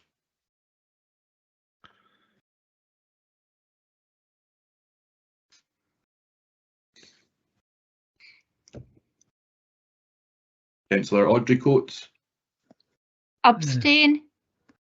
Councillor Harry Coates, Abstain. Councillor Donaldson, Second amendment. Councillor Drysdale, Second amendment. Councillor Duff, Abstain. Councillor Forbes, Abstain. Abstain. Councillor Gray, Second amendment. Councillor Illingworth, Abstain. Councillor James, Abstain. Councillor Jarvis, Abstain. Councillor Lane, Second amendment. Councillor Lyle, Abstain. Councillor Massey, Second amendment. Councillor McCall, Abstain. Councillor McCall, Second amendment. Councillor McDade, Second amendment.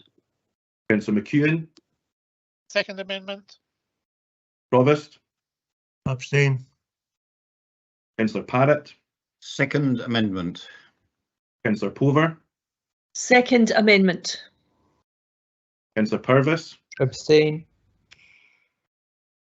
Councillor Rebeck, Second amendment.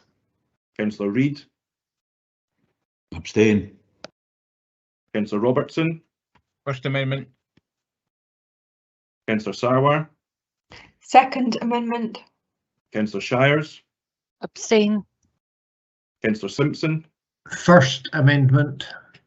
Councillor Smith, Abstain. Councillor Stewart, Abstain. Councillor Waters, Second amendment. and Councillor Wilson. First amendment.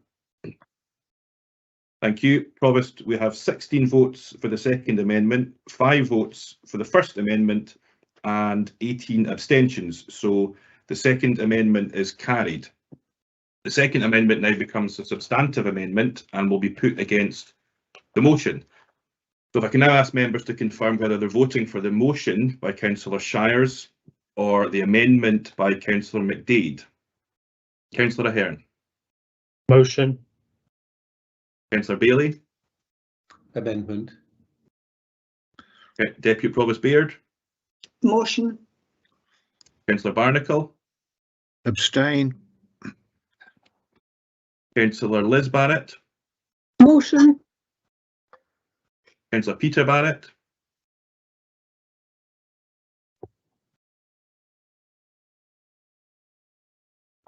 Motion. Thank you. Councillor Braun. Motion. Councillor Brock. Are we on mute? No, we're. Councillor Brock.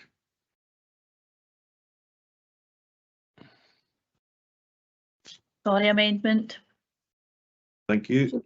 What do we need to do? Councillor Audrey Coates. Motion. Motion. Councillor Harry Coates. Motion. Councillor Donaldson. Amendment. Councillor Drysdale. Amendment. Councillor Duff. Motion. Councillor Forbes. Motion. Councillor Gray. Amendment. Councillor Illingworth. Motion. Councillor James. Motion. Councillor Jarvis. Motion. Councillor Lane. Amendment. Councillor Lyle. Motion. Councillor Massey. Amendment. Councillor McCall. Motion. Councillor McCall. Amendment. Councillor McDade. Amendment. Councillor McEwen. Amendment. Provost. Motion. Councillor Parrott. Amendment. Councillor Pover. Amendment. Councillor Purvis. Motion. Councillor Rebeck. Amendment. Councillor Reid. Motion. Councillor Robertson. Motion. Councillor Sarwar. Amendment. Councillor Shires. Motion. Councillor Simpson. Motion. Councillor Smith. Motion. Councillor Stewart. Motion. Councillor Waters. Amendment. And Councillor Wilson. Motion. Promise we have 23 votes for the motion, 15 votes for the amendment and 1 abstention, so the motion is therefore carried. Thank you very much indeed, Scott. Members, we can just now move on to item 3, minutes of the previous meetings.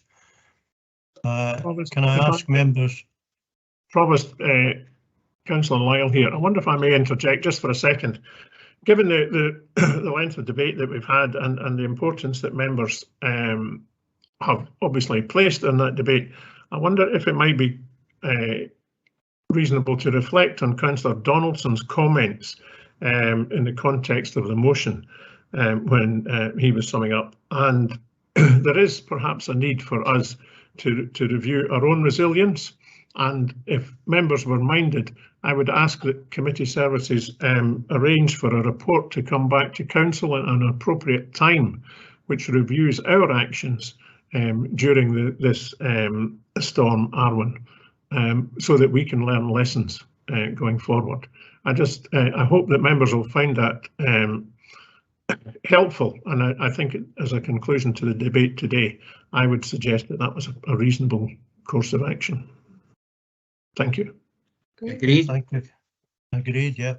Agreed. Agreed. Agreed. Okay. Can we move on? Thank you, Councillor Lyle. Can I ask members if we can approve the minute of the special meeting of the 25th of October 2021? Agreed. Agreed. Agreed. Agreed. Agreed. Thank you. Agreed. Thank you. And can I ask members if we can approve the minute of the special meeting of the 15th of November 2021? Agreed. Agreed. Agreed. Agreed. Agreed. Agreed. Provost, I had intimated earlier that I wanted to ask a question with regard to that meeting. Indeed, but I had to finish this a particular part. You're just jumping in too quick. Right. Apologies for that, Provost. Councillor Barrett, you have a comment to make. Question. Anyway. Quick question. Provost, I wanted to ask whether it would be possible for the Chief Executive to circulate the completed template for our application for Lord Provost status to be restored to Perth and Kinross to all members. We weren't able to cover that aspect during the curtailing of the debate.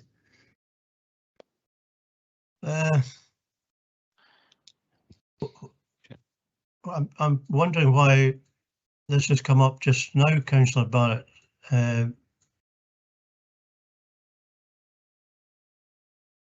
I'm going to take some advice from Provost, if I can assist. If it's a decision of council that they would like to see the submission, which was worked on by members, then clearly, if that's an instruction from council, happy to do that and happy to have that provided.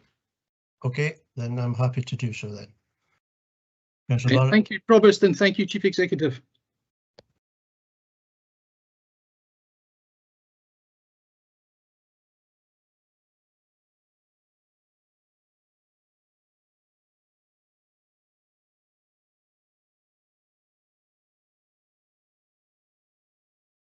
Is it coming up on screen, or how are you doing this? Apologies, Provost, if I wasn't clear. My understanding is that would be circulated after the meeting for information to members. So if you're content, I'll have that done after the meeting. Oh, that's a lot happier about that. Excellent. Thank you very much. Can we move right? I'm going to advise that the Deputy Provost is going to take the next item, which is item 7, which we approved earlier.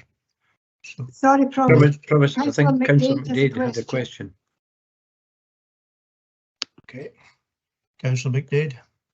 Thank you, Provost. Sorry, I did indicate in the chat, but I know it's going quite slowly at the moment, so you might not have seen it.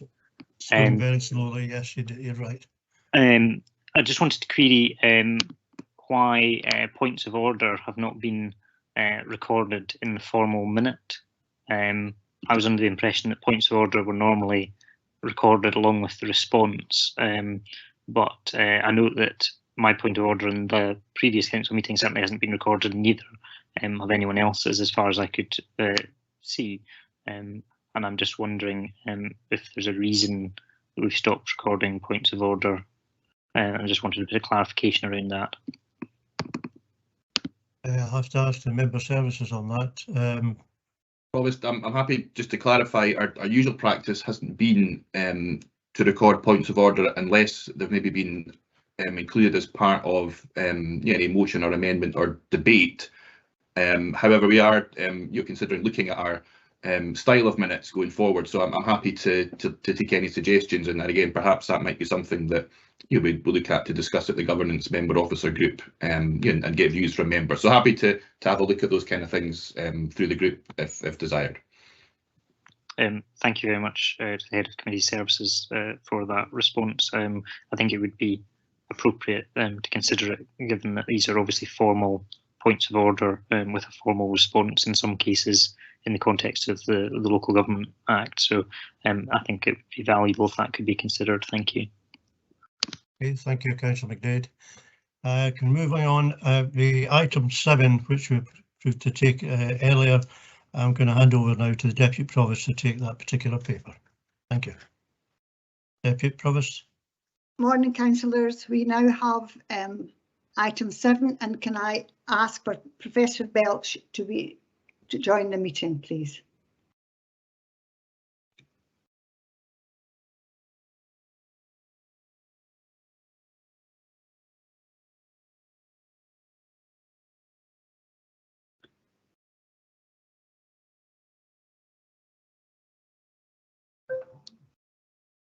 Do we know if Professor Belch has joined the meeting?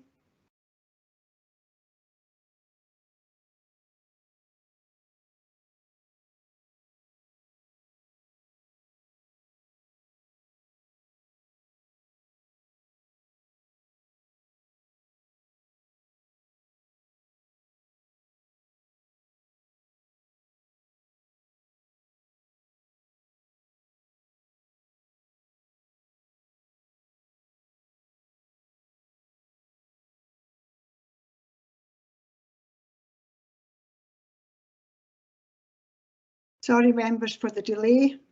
Out with my control.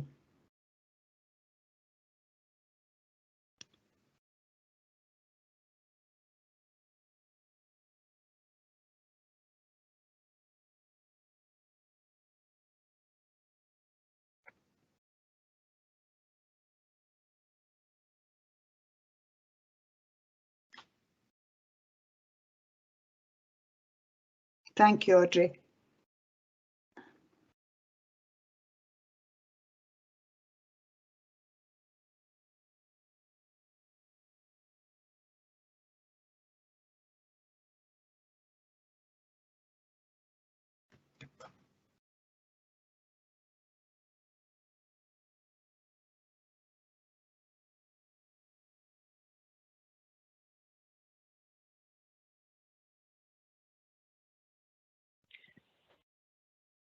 Good morning, Professor Belch. Are you now in the meeting? Hello, can everybody hear me?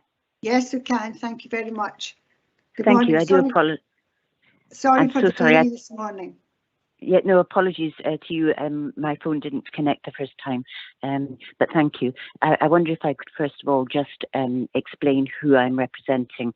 As I heard earlier, there was some questions. Yes, I appreciate that very much. Yeah, thank you, thank you. I hope councillors have seen the letter addressed to you all from the Greener Practice Tayside and Fife. This is a working group of about 70 health professionals concerned with climate change and the associated health issues, especially air pollution. I'm here as their representative. We wrote to all the local councils like Dundee and yourselves, Fife, etc., asking to speak to councillors to offer help. We've spoken at a Dundee council meeting already, and their offer of help has been accepted by other councils, and we're due to speak soon. In response to our letter to you, we were invited by PKC officers to apply to speak at this meeting and in this way reach out to you. The Council Officer Scott Hendry will be able to support this pathway where my affiliation was made clear. I hope that it is clear now. Thank you very much. Thank you. I'll now proceed with my deputation. Just before we begin, Professor Belch, just can I let you know, reiterate that you have 10 minutes, to maximum 10 minutes, and you must talk about what's relevant to today's paper. So absolutely. Thank you very much. Thank you. Good morning, councillors and council workers. Thank you for finding the time to listen to this deputation. My name is Jill Belch, and as well as my work as a doctor in Ninewells, I research and publish on health and environmental issues and work with various sustainability groups. I co-lead such a group for the Royal College of Physicians, Edinburgh, and I'm also, as you've just heard, a member of the Working Party for Greener Practice Tayside and Fife. And today, I stress, I speak on behalf of this group. I am motivated to speak today because of many health problems that my patients have are reliant on issues that are in your hands. I want to acknowledge your hard work that is ongoing to make climate change improvements for Perth and Kinross, and I offer congratulations to you for this climate change document. I know sometimes the Council and its officers don't get enough credit for your service, but as another public sector worker who understands some of the pressures, you have my appreciation and admiration. Thank you to the councillors who have already found time to speak to me. And as in those conversations, my approach today is one of offering our group's expertise to help you as councillors make decisions that improve health in our city and attenuate climate change. This is my main message today. I've heard from a number of you that public consent can be a barrier to changes that are in everyone's interest. One councillor in Dundee told my colleague that some constituents' loyalty is stronger to their car than to their firstborn child. Joking apart, many car owners and businesses feel a car-driven society is best for the economy. But this is where I think that as a healthcare worker, with the backing of a network of top local professionals, we can help you to make the bold changes we need for the climate in the face of any opposition. Hopefully, it's easier for you to take action in future on the basis of urgent and irrefutable medical evidence, which we can provide. You only have to ask, and we can give you robust data to support your actions, and which will also help with the PR. You will have seen our open letter on the evidence for clean air, safe active travel, and access to green space. But since then, there's been further local research and an open letter to the First Minister. We have just published 2 papers about the impact of air pollution in Perth and Dundee on hospital admissions, and this work shows a 65% increase in hospital admissions by Perth residents on days when pollution levels are above legal limits. So in addition to international evidence, we now have local evidence on the climate and health harms from air pollution, in addition to its effects on climate change. We know that it affects the most vulnerable in the worst way, often living next to busy roads, and often they don't even have a car. Please don't be reassured that Perth seems not to have high pollution levels from recent annual results, as we know from the World Health Organization that any levels of NOx above 10, not 40, are harmful, both in terms of climate change and in terms of health. Further, and I would be really pleased to discuss this with interested councillors and officers as it's complex, the local bias applied to the values in 2019 presented in the 2020 paper brought the pollution levels below 40 for our streets.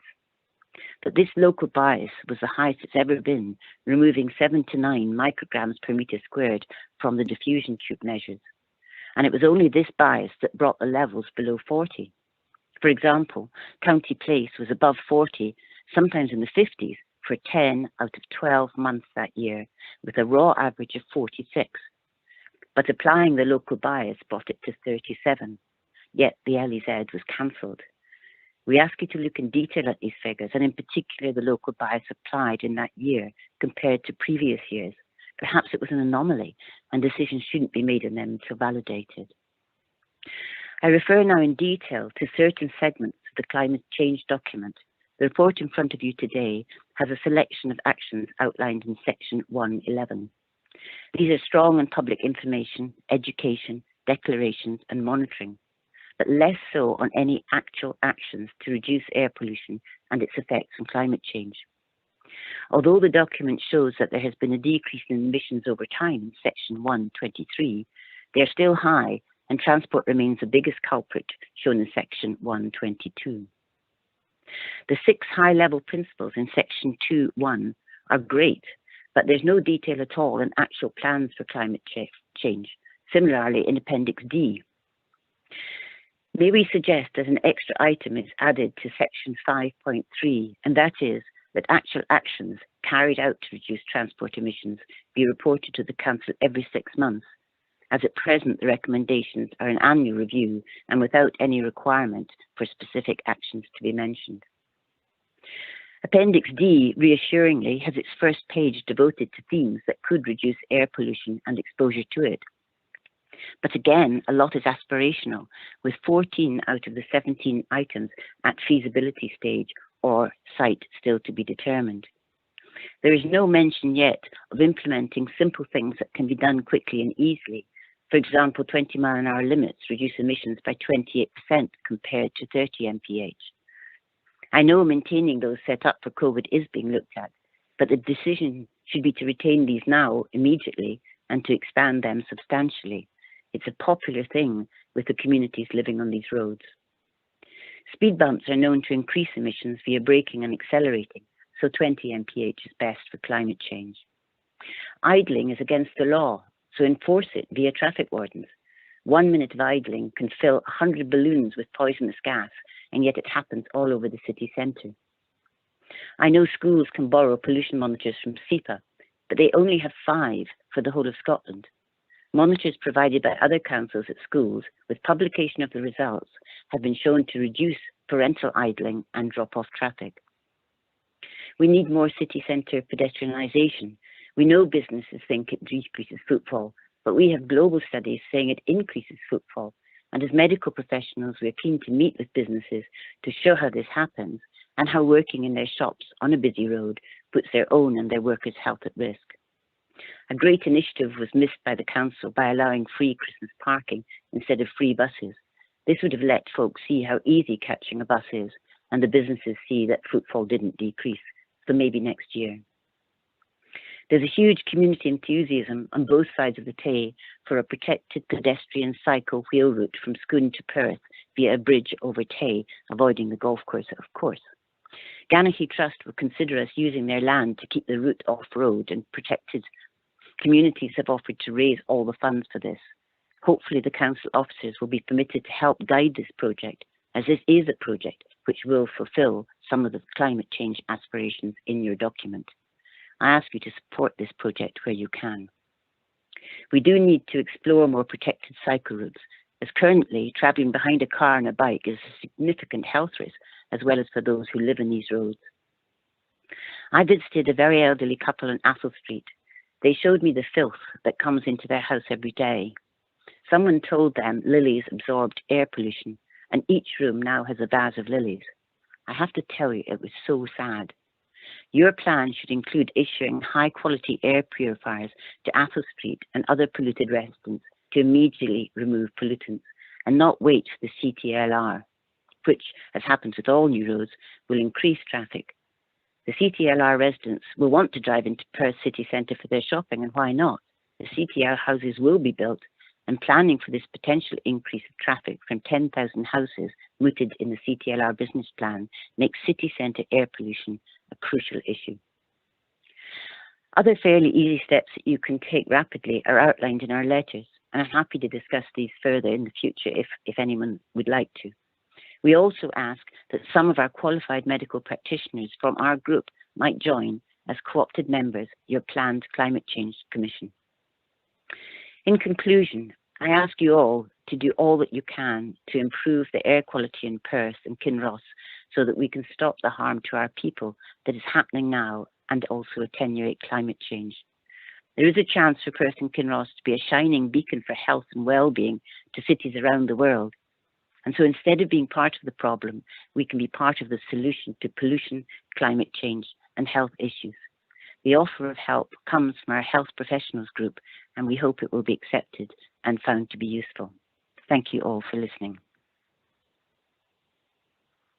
Thank you very much. In your time with 40 seconds to spare, so well done. Professor Belch, some elected members may have a few questions for you, so this could be a very short session, but I will ask if any members got any questions for Professor Belch and what she has said. I see no one wishing to ask a question, so Okay, promised. Sorry, my chat box must have slowed down completely.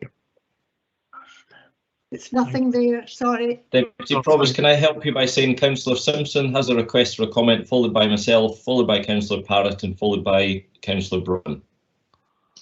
Very good, thank you. Sorry, my chat box. Councillor Simpson.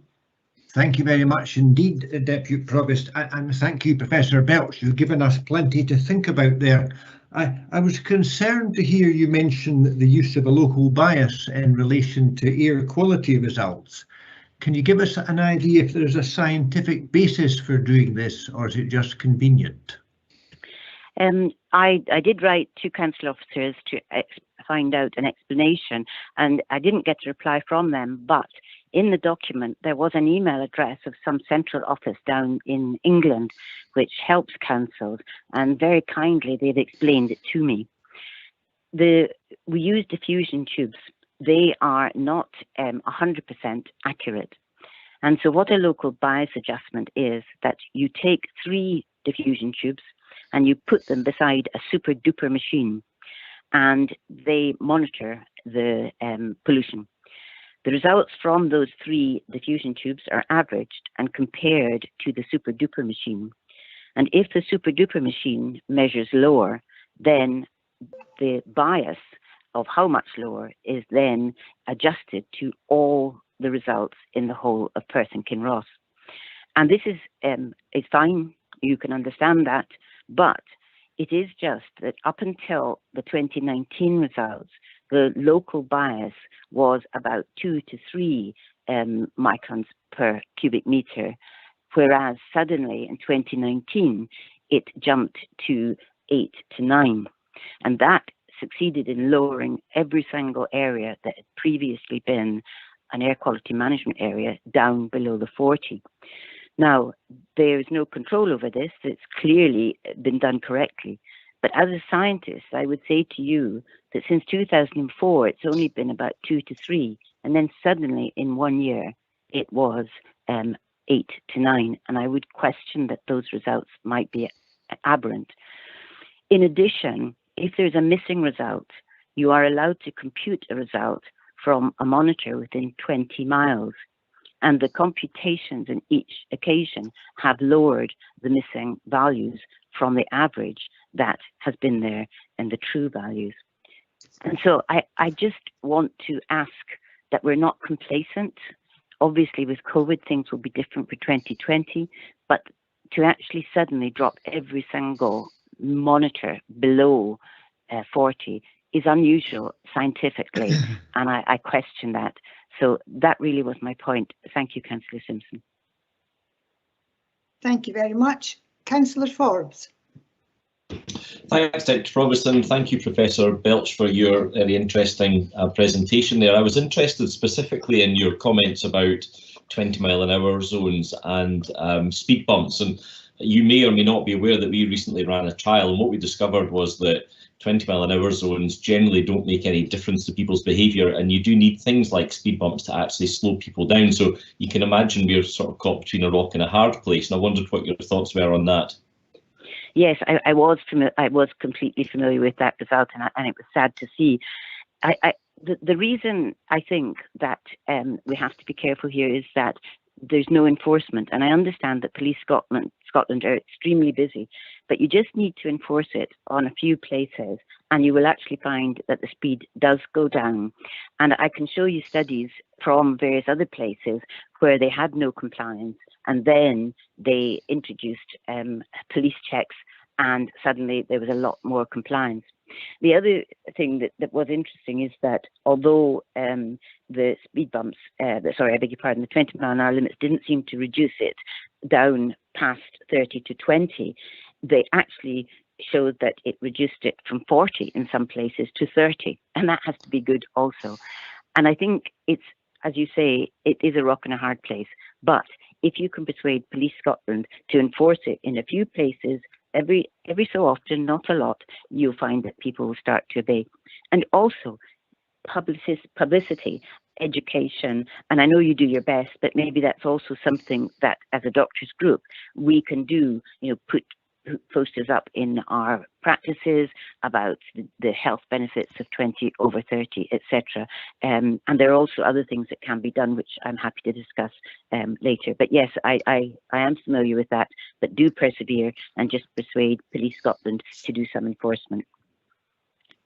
Thank you. Councillor Parrott.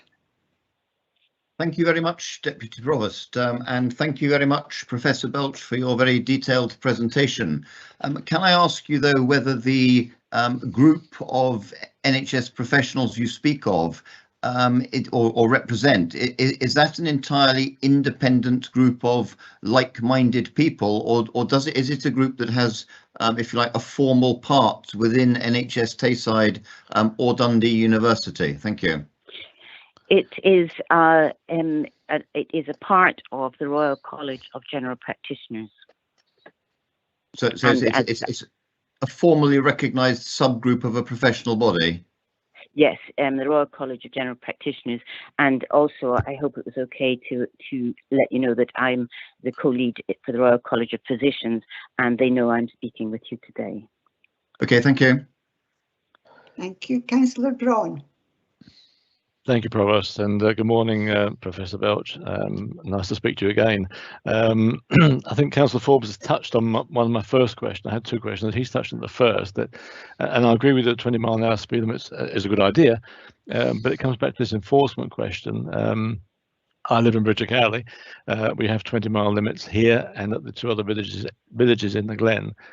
We've had the police here on numerous occasions, but as soon as they disappear, the traffic speeds up again, and our own engineers have said, as Councillor Forbes said, that we probably need speed cushions in place to restrict traffic. And I'm just wondering, we have no control over the police. We can ask them to be there.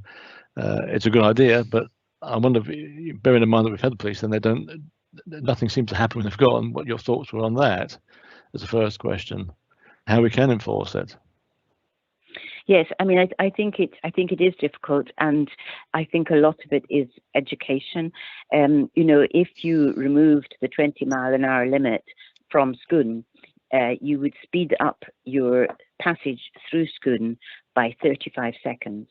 And so, 20 mile an hour limits seem slow to people, but actually don't add much time to the journeys. I think that signage around schools, etc., and has always helped, but it is about educating. I mean, I remember when seatbelts came in. I remember when drink driving came in. Shows how old I am, and I remember the huge resistance to that. And then education made it such that there is no way you would not put on a seatbelt, and very few of us drink drive. So it is about educating. And I think if we had a concentrated effort, a great campaign, which we could lead through the community of, 20 is better, 20 is plenty, whatever we want to call it, I think we might be successful. And I wonder if it might be possible to have such a campaign led by people in the community, because I know you're very short-staffed, and then repeat that and see if we've made any difference before we put the speed cushions, because there is no doubt that these speed cushions, unfortunately, do contribute to air pollution and climate change. Thank you very much. I remember as well, clunk click every trip, I think was the slogan. I don't think anybody's ever forgotten that one. My second question really comes back to motor cars, and we've spoken about this before, and we talked about the fact that the cars are changing to electric. and possibly further in the future to hydrogen driven. So the exhaust fumes are non-existent. Sure, that will make a difference. I know you may mention particulates, which come out of all those cars, but regenerative braking, I've just about said it, does reduce particulates almost to non-existent. Surely that will make a difference in the future. Yes, I think it will. But what are your predictions for people changing 100% to these? And please include lorries and buses, where it's much more difficult. The difficulty we have here is that it's not, I mean, you're not selling them from 10 years from now. And those cars will then last another 5 years. So that's 15 years. That's 15 years. So take a child who is 5, they'll be 20 before they stop being affected. And all these pregnant mothers will be affected. All these people go demented. All these people have heart attacks and strokes for 15 years. And if we can reduce these emissions and bring in electric cars, that would be great. But we do have to solve the problem of getting people in flats in Perth into electric cars. We have to wait till the price comes down. But in the very, very good meetings that the Peter Marshall and the other council officers held, I did suggest that we ask if we can get St Catherine's, which is a huge big light source during the night, if we can actually get some arrangement with them to have electric chargers, thus allowing the people who live in flats in Perth to actually purchase these cars. So I think that there's a lot of work to be done before we're all electric. I have my electric car and I suffer hugely from range anxiety. And I know that a few of my friends who want to go electric are not, because they also have this range anxiety. And so I think we have a bit to go, and that doesn't mean we should just sit there and wait. I think we need to act now, because there's a whole generation of pregnant mums, of children growing up in this atmosphere. And also, of course, we need to reduce our climate emissions now, not in 15 years. Okay, thank you. And thank you, Provost. Thank you. The final question will be from Councillor McEwen. Thank you. Councillor McEwen. Thank you, Deputy Provost. Professor Belch, I'm not sure if you remember myself, but we have worked together at Ninewells Hospital. I'm a hospital pharmacist at Ninewells for the admissions unit. Yes. The question I have, I remember in the past when we had our anti-smoking campaign, one of the things obviously was education for people, and there was always that jar of fags and tar and stickiness, showing people what they were actually putting into their bodies, and that seemed to be a very proactive way of getting people to understand how smoking was bad for the respiratory system. I just wondered whether you thought that your group in itself and the health care professionals on it could play a very important role in Perth and Kinross about education of the public on climate matters. This is part of our papers today, and it is mentioned in one of the appendices about the third sector being involved with our council officers and working to educate the public on the different aspects of climate issue. Do you think that's something that you think your group and the people on it could play an important role in? Thank you for that. That's an excellent idea, and yes, that would be super. I mean, the trouble with air pollution is that it's the silent killer. You can't see it. And I'm quite sure if emissions were all the black stuff that we see occasionally, we would actually take more cognizance of it. And I think you're right, and we can supply the anonymized, obviously, clinical photographs, and we can have posters that are perhaps not quite so horrendous as are on cigarette packets, but at least try to spread the word. And I think that's a super idea, and I'll take that back to the group. Thank you very much. Thank you. Thank you. Thank you very much, members, for your questions, and can I thank Professor Welch for answering the questions and her presentation to us this morning.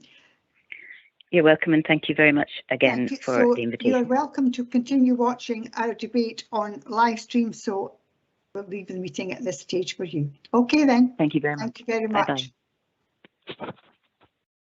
Now I would like to invite Barbara Renton, Executive Director Communities, to introduce the Climate Change Strategy and Action Plan report. Thank you, Deputy Provost, and good morning, elected members, and Merry Christmas. It's my privilege to introduce the report on climate change, which outlines the Council's approach to moving towards net zero and building climate resilience. Our report is based on feedback from individuals, communities, businesses and yourselves through the use of questionnaires and meetings, as well as current research and evidence. It is clear that our residents, even from the small sample size, are concerned about the impact of climate change and would like the Council to take decisive action and lead by example. The report also builds on progress made since the interim climate emergency report and action plan, which was approved in December 2019. The climate change strategy and action plan in Appendix C sets out 8 priority areas which we will need to address to meet the government targets, along with a route map to 2032 to enable us to do so. Key performance indicators have also been identified to monitor how well we are doing, and the report acknowledges that more will need to be done to develop these further. The KPIs and the plan will be reviewed and updated on an annual basis. This will ensure it reflects both changing targets and emerging technologies, and that we report on progress being made. Independent scrutiny will also come from the Climate Commission, which will be fully in place early next year. Appendix D identifies the range of projects designed to progress to net zero. It notes which projects are underway, along with current and unknown funding information. We anticipate that a proportion of the finance will come from both UK and Scottish Government funding pots supporting climate action. We will also need to work with communities, businesses and partner organisations to maximise opportunities to achieve savings. However, it is clear that financing our approach is one of the major challenges we face, and the report notes that funding decisions will be made by you as part of the budget process next year. There is much work to be done. For example, a mobility strategy and a costed and prioritised programme to transform our domestic and non-domestic property portfolio, to mention 2 of the actions. Air quality also features in the plan, but picking up one of the issues from the deputation, our air quality monitoring and improvement measures were recently audited by the Scottish Government, SEPA and an impartial third-party consultant, and found to be robust. We all know that the challenge is significant, and that if we don't increase our collective pace, the targets will be difficult to meet. This strategy and action plan will not provide all the answers on how and when Perth and Kinross will become net zero, but it is a major step along our journey to getting there and to ensuring the future we want for our area, for our young people and their children. I would like to thank the many officers across the Council for their hard work in preparing this report, and we look forward to answering your questions. Although, Deputy Provost, I would like to note that unfortunately some have had to leave for other engagements and appointments, so we will do our very best to answer the questions. Thank you. Thank you very much. I'll now open it up to questions. Councillor Donaldson. I see you have 2 questions, so we'll work one at a time, and try and make your questions very brief, please. Thank you. Thank you, Deputy Provost. First of all, I would like to thank Council officers for and welcome this report. I think in particular Davindy and our team, Peter Marshall, also the Council officers who held drop-in sessions in the run-up to this report. Many of them were very helpful. It's a set of 2 questions. My second question on KPIs, key performance indicators, I'll leave until others have asked questions. But my first question is in some ways as important. It's about the Tayside Pension Fund.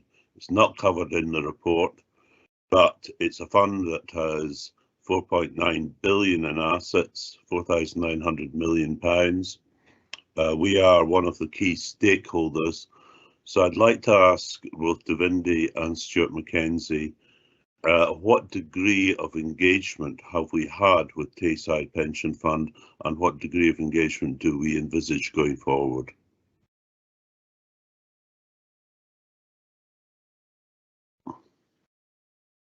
Thank you. Stuart, Deputy Provost. I don't think Stuart's here, Deputy Provost. It would probably be Scott. Scott. Yeah. Scott, are you able to answer that? Yeah, thanks, Provost. So, as Councillor Donaldson is aware, Tayside Pension Fund is an independent body. Yes. We are represented on it by Councillor Braun, I understand, but the interests of Tayside Pension Fund are to maximise the benefit for the pensioners.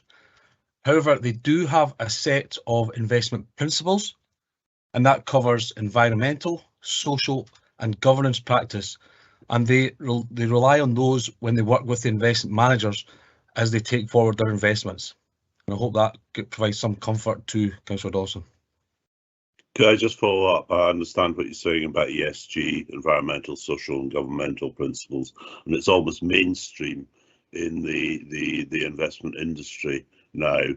The fund does have an annual forum. It didn't happen in 2021 with employers. I don't know if it's happened this year, but I actually do think it might be helpful if we could have a forum for elected members of the councils that are participants in that scheme. This is not about investment direction, but it is for councillors to ask, you know, some of the fund managers, the likes of Bailey Gifford, Legal and General, Goldman Sachs, Schroders,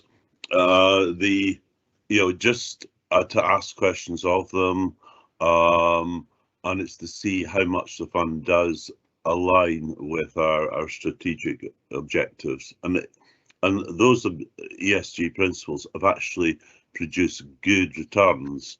I think it's Morgan Stanley did a good piece of research on this some time back, that it doesn't mean lower returns, it actually may even mean higher returns.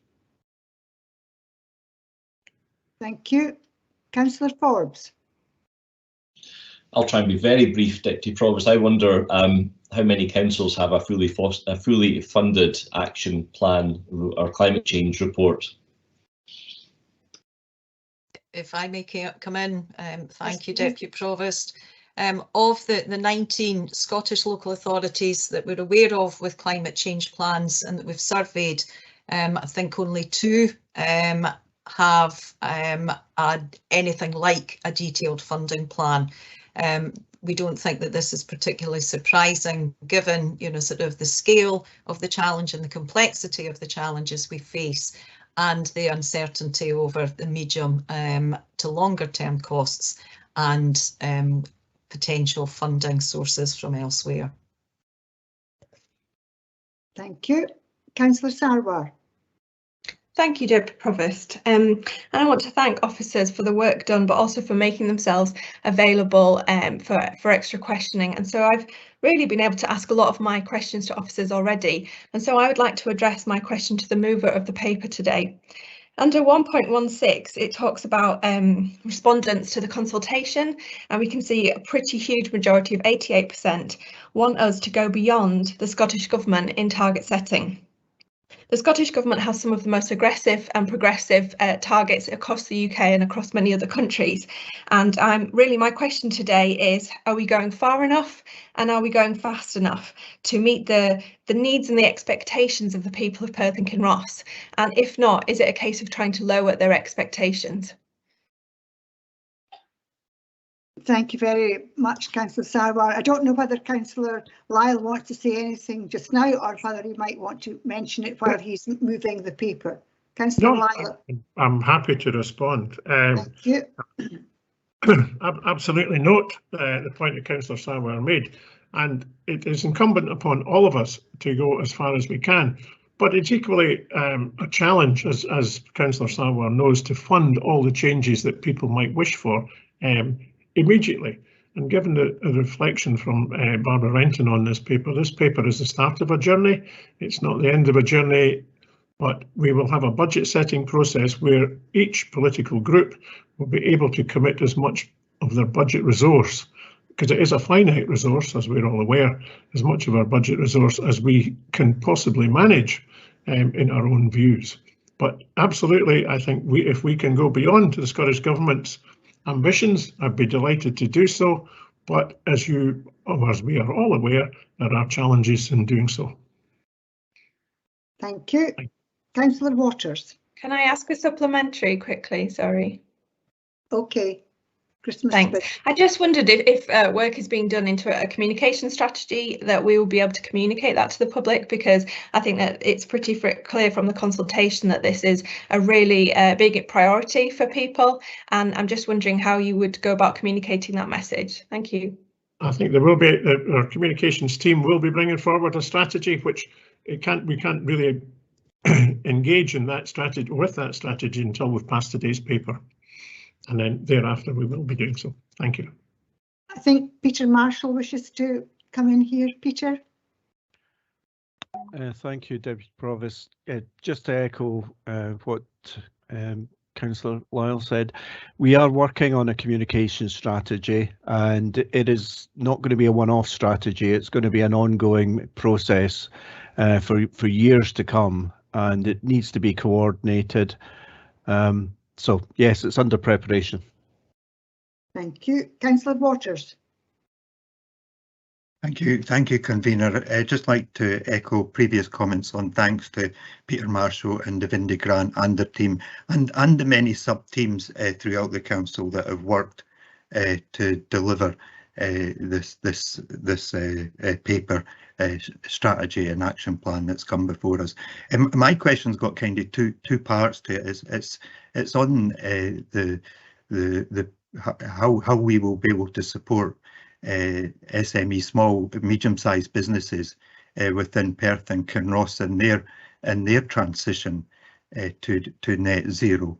And a second part of that is aimed at our allios, so Live Active Leisure, various other organisations, and how we will be able to support and help them and a just transition to net zero, and also how these allios will they report back in the same way to our within our scopes as normal businesses do, or given the relationship we have with them, will there be a more speeded up reporting process where we can ensure that they are moving and we are supporting them fully in this transition that we're proposing. Thank you.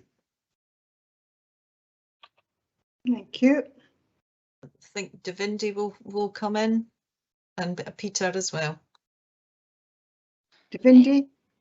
Okay, can you hear me? Yes. So on, I suppose, the second point first on the alios, under sort of our organizational footprint, the ones that we do have operational control over, even if they're sort of a separate organization, will come under our sort of carbon footprint and will sort of need to be addressed. On the first point on businesses, Serge Marone has been leading our business and industry working group, so I might pass that over to him to provide an answer. Thank you. I think Peter Marshall, you wanted to say something before Serge? No, it was just what Davindy said, so Okay, I'll pass on to Serge. Thank you. Serge? Hello, yes, thank you for your question. In relation to SMEs. Serge, we're not hearing you very well. I think your microphone's on. Can you hear me now? That's better, much better. Yes, okay, sorry. Yes, thank you for your question. In relation to SMEs, we've already started, obviously, to engage with SMEs. We've sent a business bulletin a few weeks ago to highlight them in relation to information and toolkits that they can access. And there's quite a lot of them have been published by industry bodies. So what we are trying to do is to maximize all the information available and to make it easy access to that information for SMEs. And we will also use large employers to effectively spread the word and obviously try to stimulate the supply chain to make sure that the SMEs are engaged in the process. But it would be an ongoing process, and is effectively try to give them as much as we can in terms of information advice and support, and including financial incentives if they are available. Thank you. Thank you. Can I just ask a very quick supplementary on the Alio side? And that. Okay. Yeah, just regarding them reporting back, is there any timescales that we feel that we can, because of the relationship and the way they're reporting back, that will be able to speed up the reporting process?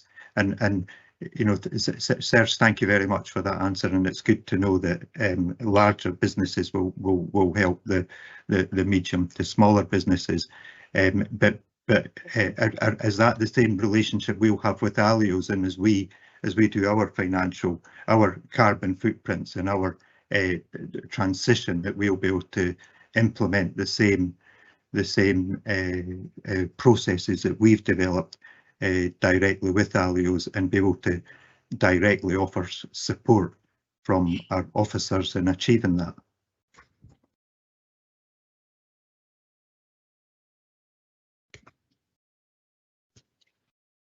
Can I come in, Deputy Provost, yes, on please. that? Yeah. We would expect all organisations, including the Alios, to be preparing their own climate change reports and plans, should I say, and as officers we'd be happy to advise them and support them in that process, and we would expect that would include how they are going to monitor their own action plans. So I think we can support them, and I think we also can expect these organisations have to address this issue. Thank you. Thank you.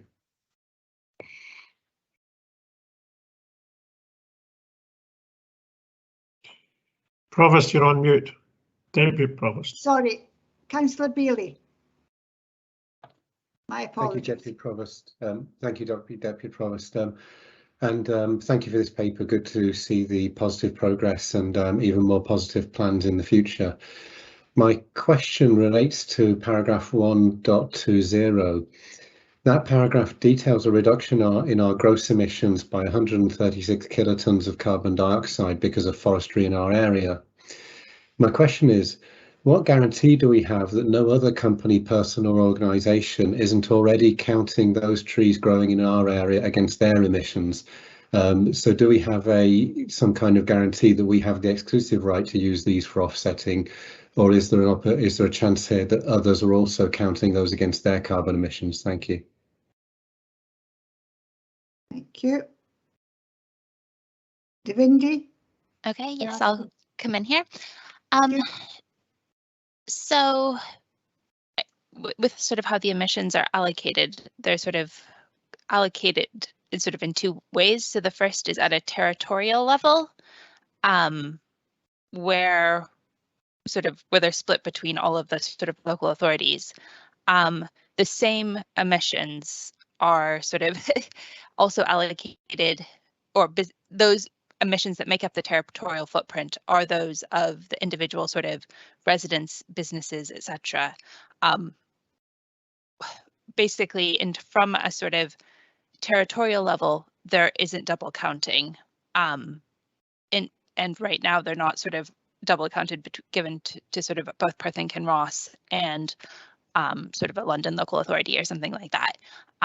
There is potential at some point in the future that there could be a change in methodology with how it's done, but currently as it stands, there's not double counting. Okay, thank you. Thank you very much. Councillor Liz Barrett. Thank you. First, I would like to say I do welcome this report and plan for action, which has been a long time in coming, and I thank Davindi Grant and Peter Marshall and all the teams involved for the huge amount of work that's gone into this and the briefings that we've had earlier, and it was great to have the opportunity for questions in the last week too. My question is looking at section 5.3 on page 217.6. requests the Executive Director Communities to bring forward an annual review of performance and update for the Climate Action Plan. This is urgent and important, and a year is a long time, and I wanted to ask what plans there are for more frequent reporting on progress, and especially if there are issues which need to be tackled. Thank you. Thank you. Peter Marshall. Thank you, Deputy Provost. We are in the process of setting up a dedicated website for all matters related to climate change, and we would expect that that will monitor in almost real-time progress as we develop projects, but also it will include any of the monitoring statistics which come up and are published as near to real time as we can. So the information will be updated regularly. However, a number of the indicators that we are using are annual performance figures, so we can't do that any quicker. We feel that once a year annual summary of all that information would be appropriate to the council. And in the interim, of course, you will have to the various service committees reports going on the individual project areas. So that was our preferred approach and recommended in the paper. Thank you. Thank you very much. Thank you. Councillor McEwen. Thank you very much, Deputy Provost. This is a brilliant paper. I think sometimes the first few steps you take down a pathway are sometimes the most difficult. And this is obviously one of those early first steps that this council's taking on this subject matter. And I think this report is brilliant given the circumstances. I think it points to the possibilities for the future. I think it points to good things. So I just want to say that first, and I won't have to comment later. The questionnaire that we sent to the public and got responses for, Appendix 1 of the document, is, there's brilliant replies in that. There's brilliant views from the public, and as Councillor Sauer said, the public even trying to push us harder and faster than we want to, which again I think is a great thing for our communities and for engagement. A just transition, is, for me personally, is the most important thing we can do as councillors to ensure nobody's left behind. So the question I have, given all that preamble, is how are we going to make sure that we target and get the information back from all of our communities, not just the very engaged that have answered these questions so far. Thank you very much. Davindi? Yes, so on that, I think that's something that we'll be sort of detailing out further in the communication and engagement plan, but it's something we've been discussing with our sort of communities teams and also sort of at the Community Planning Partnership Board last week. And some of it is around making sure that when we're going into communities that we're not having potentially single points of interaction. So if people are going in to sort of get views on one thing, potentially on the, I think there's a housing survey planned soon, using that opportunity to garner views on sort of climate change or climate change related topics. Some of it as well is about sometimes understanding the content or the issue that we're trying to address. It doesn't always necessarily have to be badged as climate change. It can be talking about sort of fuel costs, heating, sort of being warm enough, the health point of view, and sort of use those levers as well to engage our communities in addition to climate change. But there'll be a more detailed plan, as Peter mentioned earlier, that's under development, and that will sort of be finalized after the approval or hopeful approval of this paper. That's brilliant. Thank you very much for that. Thank you, Davindi. Can I just add? Yeah, thank you, Deputy Provost. I mean, thank you, Councillor McEwen. This is a really, really important aspect. I think that, sort of underlying our approach as a council to climate change is the important role that every single member of our community has to play to be able to reach those targets. And it will be a focus of the work that we're doing to make sure that, as you say, no one is left behind in the debate and in the action that people can take to support it. Thank you very much. Councillor Peter Barrett. Thanks very much, Deputy Provost. I think my comment and question follow closely on Councillor McEwen's. I think that there is a concern that I have that if you look at the feedback that we've received through the surveys, we have 84% of respondents who believe that they're making changes already to reduce their energy consumption and increase the amount of recycling that they're doing. But on page 213, we can see that the evidence is that the figures are going in the wrong direction and that the volume of domestic waste is increasing and domestic energy usage is increasing. So the communication strategy, has to get beyond the keen climate change early adopters and hit the general population. And the comment that Barbara made regarding the council's leadership, I think, is also important. On page 232, there was feedback saying that a lot of school pupils and staff were concerned about the amount of food waste going to general waste. It's not clear to me on page 326 of the report, which mentions the food waste action plan, that that's been picked up. So I'd like some reassurance on that. Thank you. Thank you very much. Just going to answer that question. Perhaps so sorry, Peter, are you coming in? I was just going to say I'm aware that Sheila Best had to leave the meeting, but there may be somebody else from her team that can answer that in part. But one issue about the increase in domestic energy costs, it's been a factor of the lockdown and home working situation, that we think that whilst the domestic energy usage has gone up, well, certainly during last year in the statistics we have, there was less energy used in transport. So there was a balancing effect there, but waste has been fundamentally affected by our shopping patterns, amongst other things, in terms of packaging. But if there is somebody who can come in, I think Mark Butterworth's going to add to that. Yeah, oops.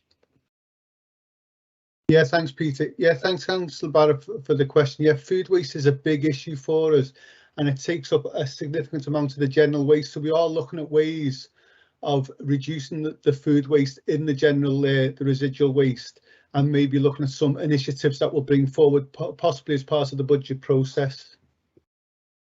Thanks so much for that, Mark. I mean, I think if we're not getting it right in the schools, then we're getting it wrong from the very start, and that's where, people pick up their habits and behaviours from. Thank you. Councillor Stewart.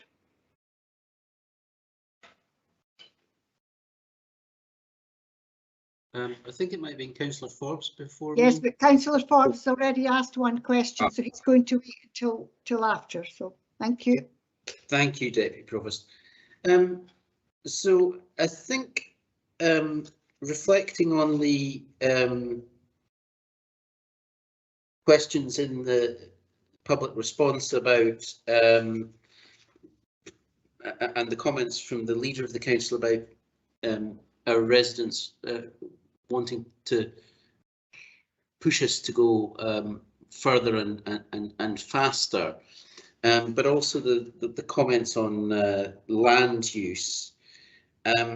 So my question is really with the interaction in terms of planning. In Appendix C of the report, where we have the priority theme on buildings and energy, I've had a discussion previously with Mr. Marshall about putting the responsibility for new builds all on building standards rather than in supplementary guidance within the local development plan or the planning standards that we would apply to new builds. But given the impetus in the paper, should we not be looking at developing our own standards further and faster and applying those, and can we do that within LDP2, within the framework of LDP2 rather than LDP3? And why does the priority theme number 2 on buildings and energy not talk about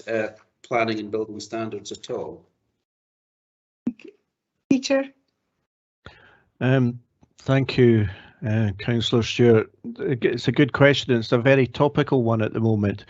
I was in a discussions yesterday with Heads of Planning Scotland on this topic, and that came about because we have laid in before Parliament at the end of last month the new National Planning Framework, and it was indicated there was a lack of clarity between what the role of the building standard system was as opposed to the planning system. But I think the good news is that NPF 4, which when it is approved by Parliament, will become part of what is called the Statutory Development Plan.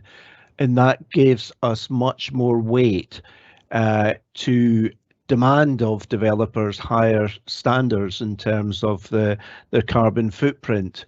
So it'll be interesting to see how we can develop that. It may give us the scope to introduce some of the policies in advance of LDP 3. But it is still at debate stage in Parliament. We have to wait and see what comes out at the end of the process. Thank you. Sorry, so just quickly to follow up, when would we be expecting that National Planning Framework 4 to A, be voted upon and B, come into effect? I was hopeful it was going to be late spring, but I'm told it may be after the summer recess, and I think it's not within our control and we don't really know. Obviously. Thank you. Thank you very much. And I have a question from Councillor Lang, and then there's the 2 follow-ups for Donaldson Forbes, and that will be the end of the questions. Councillor Lang. Thanks very much, Deputy Provost. It's really following on from Councillor Barrett, who kind of asked the similar question I was going to ask, but it's relating to procurement and you know, in schools where I think children will be ahead of the game in recycling as they grow forward, the latest and other things as well. But you know, if will we be trying to influence through procurement what we get to schools? You know, at the moment we've got water coming in plastic bottles from Wales. We've got reports this week from a primary school in my ward where there wasn't there was staff off ill or unavailable, so we're using one-use plastic plates to feed the children. So it's really around how we can influence other bodies from which we procure services to buy into this, and tying it along to taking the public with us through education. Again, I noticed that the education rates, respondents didn't feel that they were overly educated in the waste management and recycling field. And will we be putting communications out through a central point rather than each service having a communication strategy, which has ended with the red taggings of many communal bins? And Councillor Barrett quite rightly raised that issue in the press, because I think it affected mainly city wards. So there's a couple of questions in there that I need reassurance on. Thank you. If Mark Sheena can pick up. Sheena Devlin will talk about the procurement point. Yeah, and Sheena. Mark, the red tagging, Deputy. Thank you. Sheena. Thank you very much, Deputy Provost. In relation to the specific question that Councillor Lang you raised about procurement, I spoke with colleagues at Tayside Contracts who are responsible for the procurement in relation to that which is provided in schools, and I can confirm from the Managing Director, Keith McNamara, that he has informed me that Tayside Contracts are part of the national procurement, which is done through Scotland Excel, so they are bound by the policies and laws associated with that. There is a joint committee that has membership that consists of elected members from councils who oversee these procurements, and so that would be the governance oversight route for that, where challenge and support could be provided. The procurement team at Tayside Contracts have confirmed that environmental considerations are part of the Scotland Excel evaluation, and that links to bottled waters as well. And one of the factors in the procurement process is around securing best value, and my understanding that it was on that basis that the award went in relation to water, to the specific water suppliers, I should say. With regards to the one-off use plates, certainly during both periods of lockdown, when hubs were operating and also when schools returned, there was a different approach undertaken for health and safety reasons in terms of how food was shared and distributed in classrooms, etc. And there have been some isolated schools that have been affected more heavily by staff absence, and in order to ensure that service delivery has been able to continue with a lighter than usual staff complement, then disposable crockery has been used for a short period of time. And should that kind of situation arise again, then that's what would happen to ensure that service delivery continues. Thank you.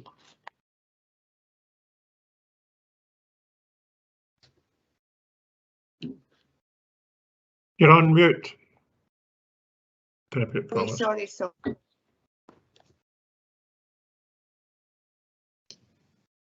You're back on mute, Deputy Provost. Sorry, third time. I noticed that Sheila McCall wishes to make a comment on this procurement point. I'm not sure if that is really the correct way to do it, but if it's very brief, I will let you say it.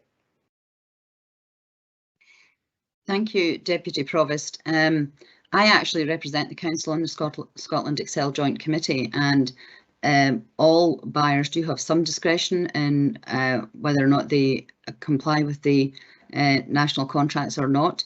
It's really up to individual organisations, so I just wanted to make that point of clarification. Thank you. Thank you.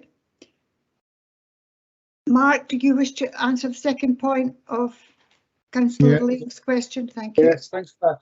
Yeah, just in terms of the red tagging, I think, you know, I accept it wasn't popular with all residents and all parts of the population, but I do think it was necessary. It was a last resort.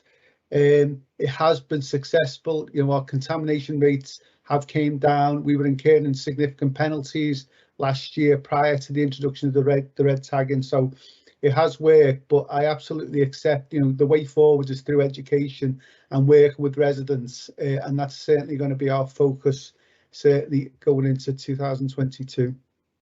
Thank you. Councillor Donaldson. Thank you, Deputy Provost. I said I'd ask about key performance indicators, and as I think Barbara Renton will certainly recall, I've asked about this on numerous occasions in the past. At present, we only have 3 KPIs out of the 55-60 of the Council's KPIs that do relate at present to climate action, climate change. I look at Appendix C, though, we have a potential for 68 KPIs, 6 high level, and then the rest in the 8 areas. Could I ask Davindi and Peter Marshall, with the dedicated website, I understand some of these will take time, research and data, and can't be up and running straight away. How many of these KPIs, given urgency and pace required, will we have on our website, hopefully dedicated website, hopefully in the spring, and how many do you hope to reflect in the annual report back to Council? Who is going to answer this one? I'll come in, Deputy Provost, if I can. Peter. I think the vast majority of the KPIs are figures which are collected already. So we should be able to get the majority up on the website, you know, from the start. The question is, they only become useful when you can then put the updates in to show the progress, and some of them will be year on year. And you should be aware that some of the data comes out a fair time behind. You know, for instance, it can be a year later before you get some of the composite national data. So we will be doing that. We would expect to be concentrating on the 6 high-level KPIs in terms of the council's general performance duties, but on the climate change, you know, specific report each year, we would expect to report on all of the KPIs within there. And we would also be reporting on these KPIs as they related to specific service committee actions. You know, so for example, housing would be considering the KPIs relating to our own council housing stock. So it'll be a combination, I think. And I should say as well, these KPIs will probably have to develop and review their usefulness and amend in future years. Thank you. Thank you very much. And the final question from Councillor Forbes. Thank you, Deputy Provost, and you'll be pleased to know it's a very brief question. The phrase "a just transition" is used in the report, and I think Councillor McEwen used it earlier on. I've always wondered, is there a definition of just transition? And if there is, can someone tell me what it is?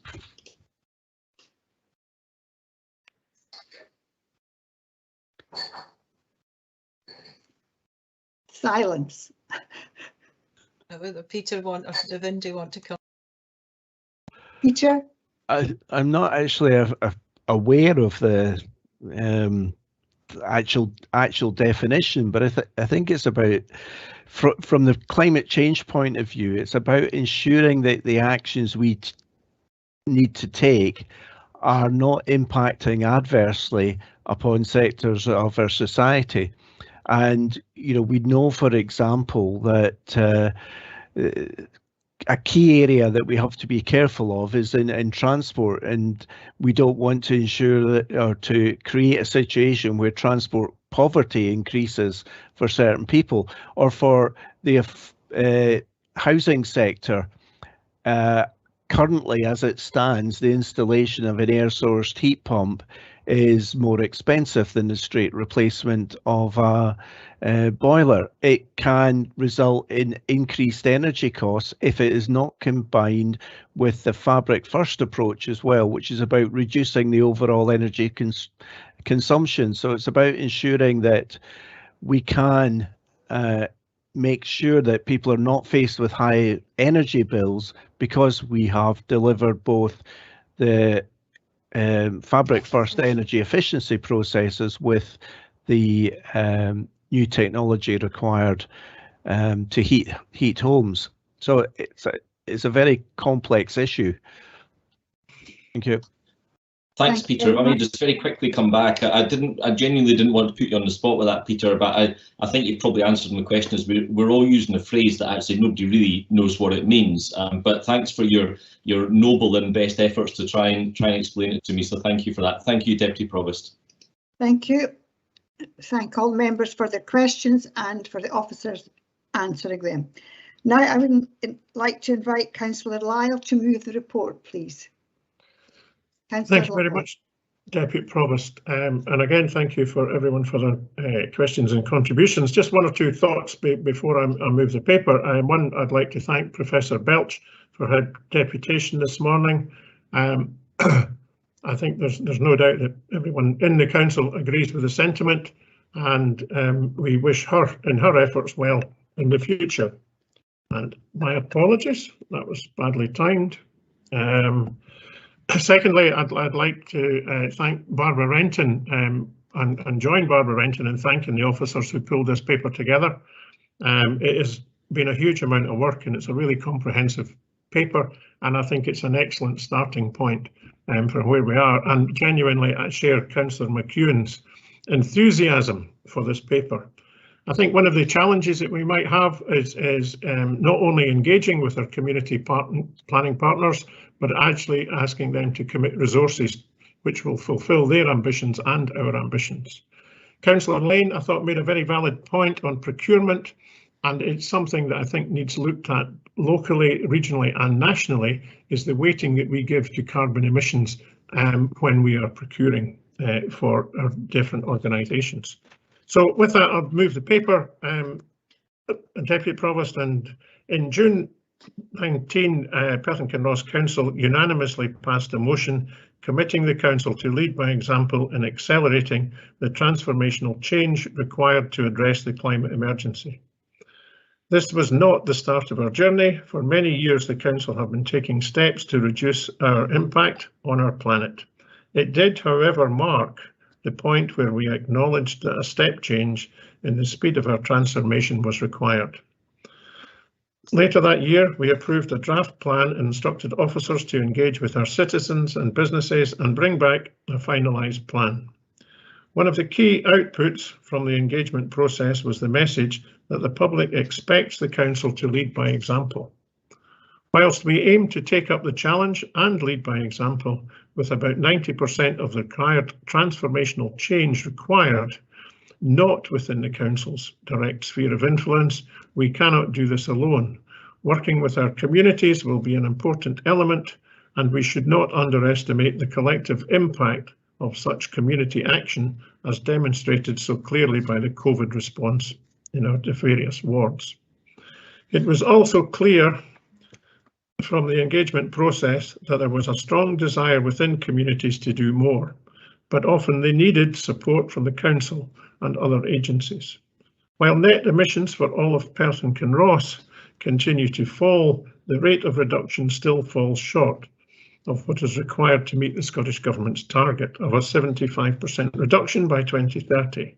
We need to step up the actions and to accelerate our progress towards net zero. With the Council only having direct control over about 3% of our emissions in Perth and Kinross, this can only be achieved by working with partners, residents, businesses to make the transformational change that is required.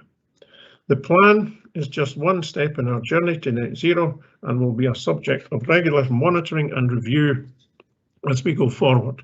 Naturally, there are many challenges in our route map to net zero, and one of the most significant will be funding.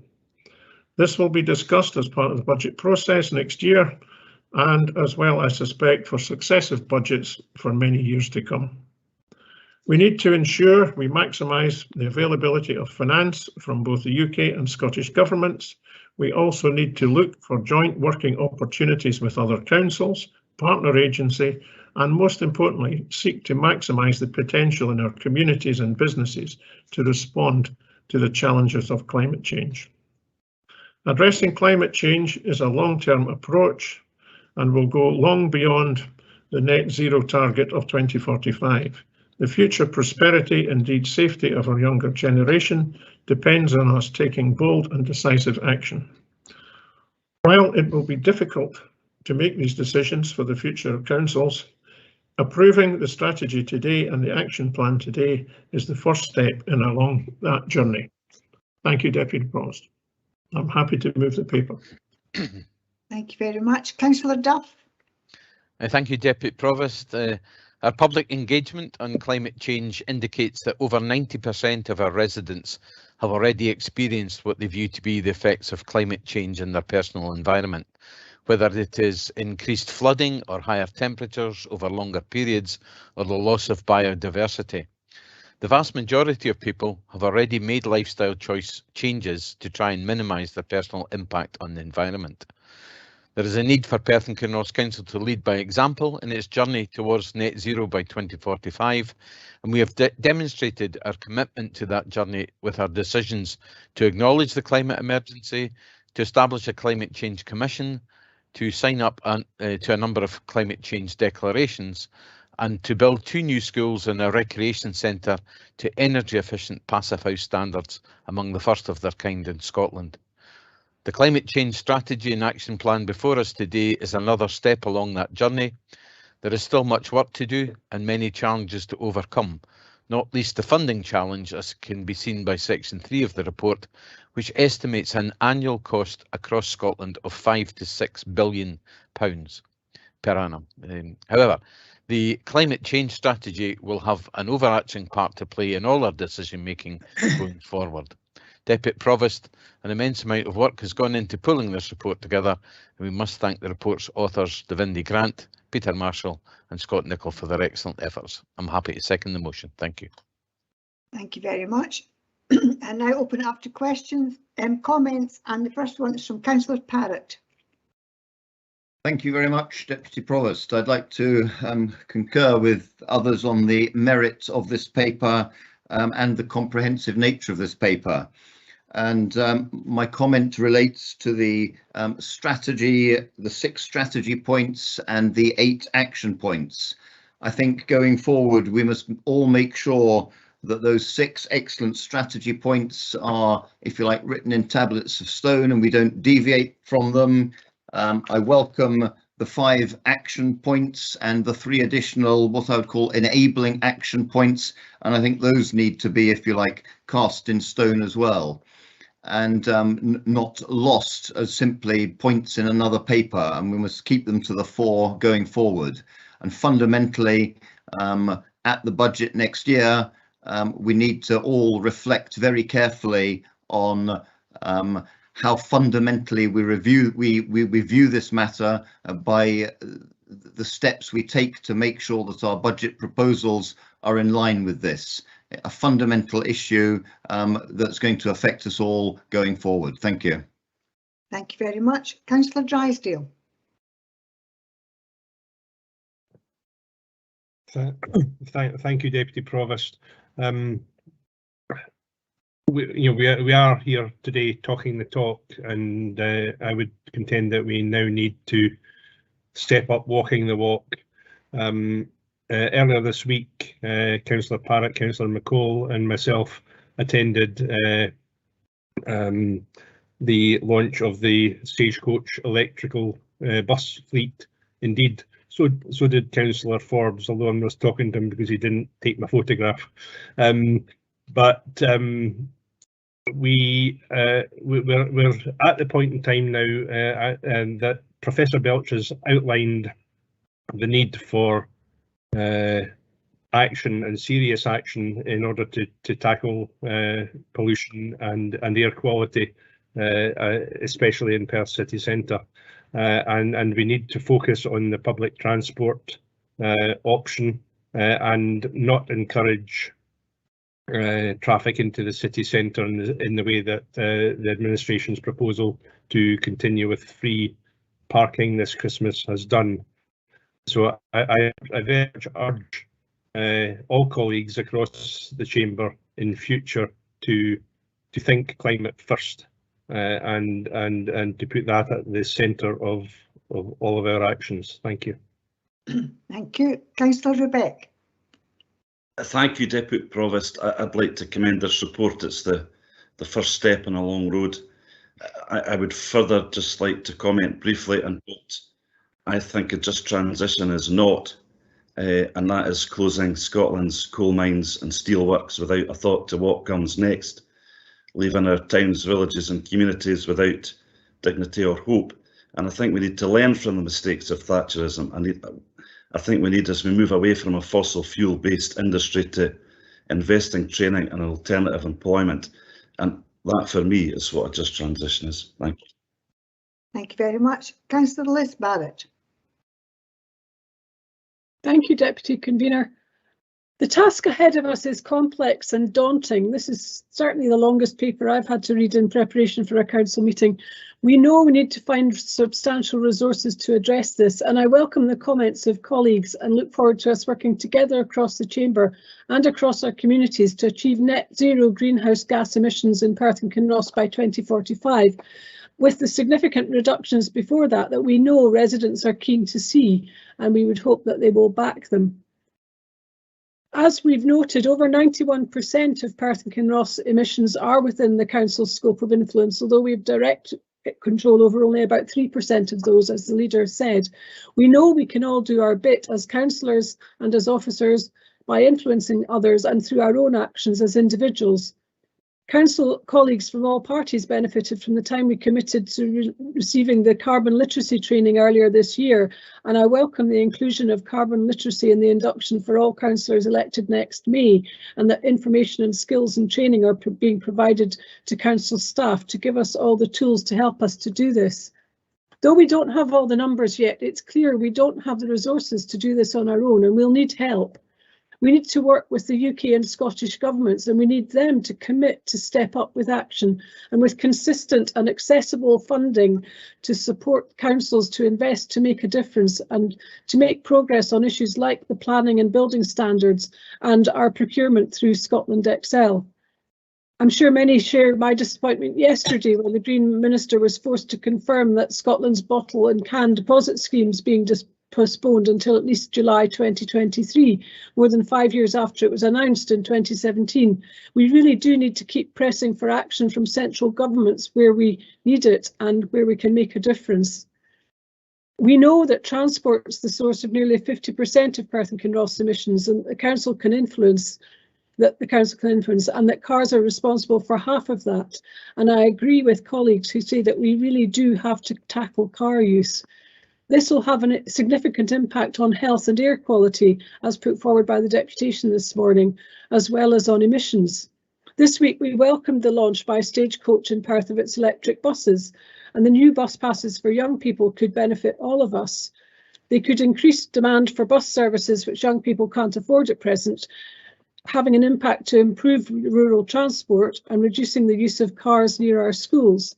This would improve safety and air quality for children and families and school staff in the areas. We do look forward to the Scottish Government delivering the passes to our young people by the end of January next year, so that we can start to see the impacts of this around our schools and to implement these impacts in our planning, including the actions set out in the paper today. We also need the Scottish Government to help us on integrated, accessible and responsive public transport, as highlighted in the questionnaire. We need more attractive rail links from Perth to take more cars and lorries off the road, not more cuts to rail services, putting people off using the train. We know the council can make a huge difference with the very many actions set out in this plan, with transport at the top, and I welcome the commitment that we'll look to go faster than we set out originally. I also welcome the Housing Service climate change offer which we received last week, which aims to provide warm, dry, energy efficient and low carbon homes that our tenants can afford to heat. And I recognise everything being said about a just transition and fairness. The council can help local businesses to supply more products and services locally, both to consumers and through the council's procurement strategies. And it's good to see that our education strategy includes communication to help us all to understand what the council's doing, what we can all do to help. And I do hope we can involve businesses and industries and groups like the GPs, as suggested by the deputation. I started off by saying that this looks daunting, but all our communities and groups can take action to make a difference too, working together and campaigning together for the changes that we need. We can all buy local, supporting local businesses, reducing travel and transport costs and reducing waste from stuff we buy online. We can share transport, grow more food, cut food waste, buy less plastic or just buy less, and share tips that make a difference. And most of all, we can all spread the word that we're all in this together and we can tackle this together. Thank you. Thank you very much. I heard everything you said, Councillor Barrett, but I really think we should try and keep our comments slightly shorter because we've got a huge agenda and we're really only at the first paper at the moment. So can I ask if people try and be a bit succinct with their comments? Thank you. Councillor Lane. Thanks very much, Deputy Provost. Yes, I will not have a prepared speech. I will just be succinct and react to what I've heard and seen within the paper. I welcome this paper in its entirety and the work put in by the officers responsible and their willingness to come along and talk to us as individual groups about how they see it going forward. But this is a statement of intent that we have to follow. We can't just sit back as a council and wait on governments, UK and Scottish governments to do things. We in this chamber, not officers, are responsible for decisions. We decided that we hadn't pushed forward to get free transport of that organised for this Christmas, but we decided to encourage cars to come into the city centre. Plus, at the same time, in the previous paper, talking that was not a good thing.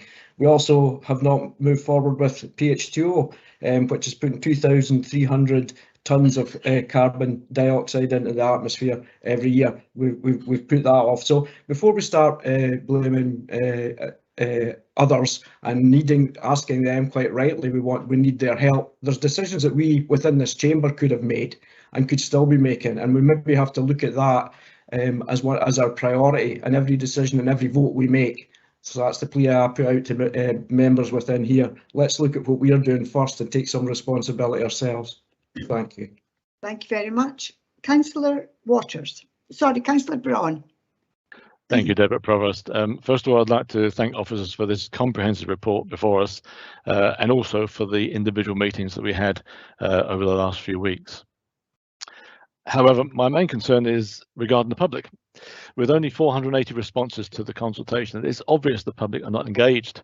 The results we have indicate an understanding and desire to help, but whatever else, we need to get the public on side. If we do, the work that needs to be done will be that much easier.